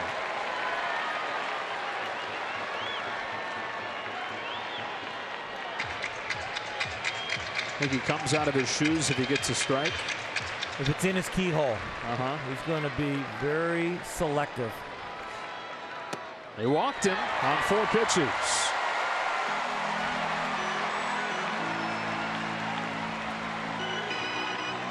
Fielder number 14, Kike Hernandez. Winning run aboard in the 12th. Hernandez to the plate.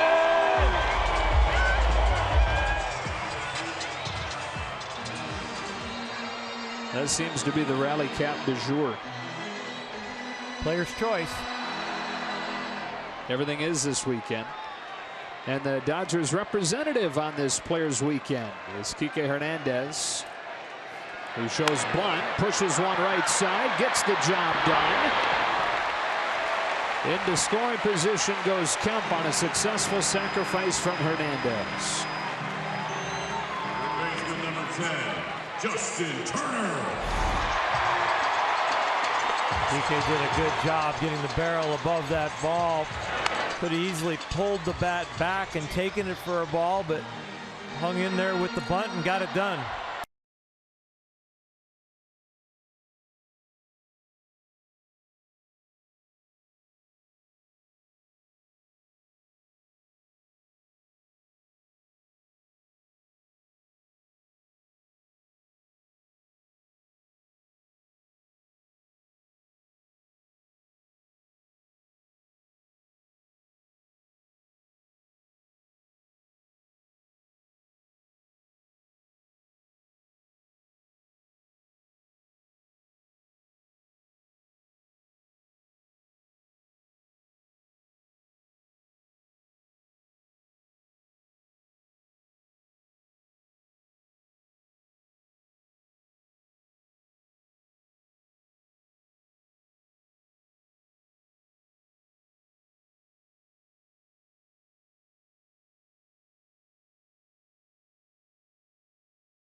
now. This is awesome, but it shuts down a baseball game. Sure does. Jeez, even the power trying to stop a Dodger rally.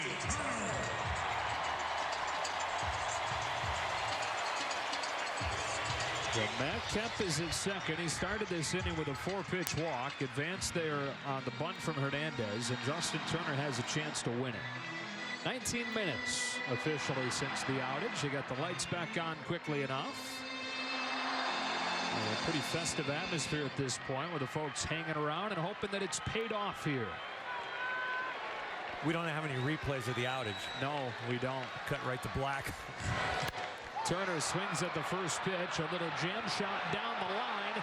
That is a fair ball, and this game is over. What a wacky night. One pitch after the lights go out. The game ends.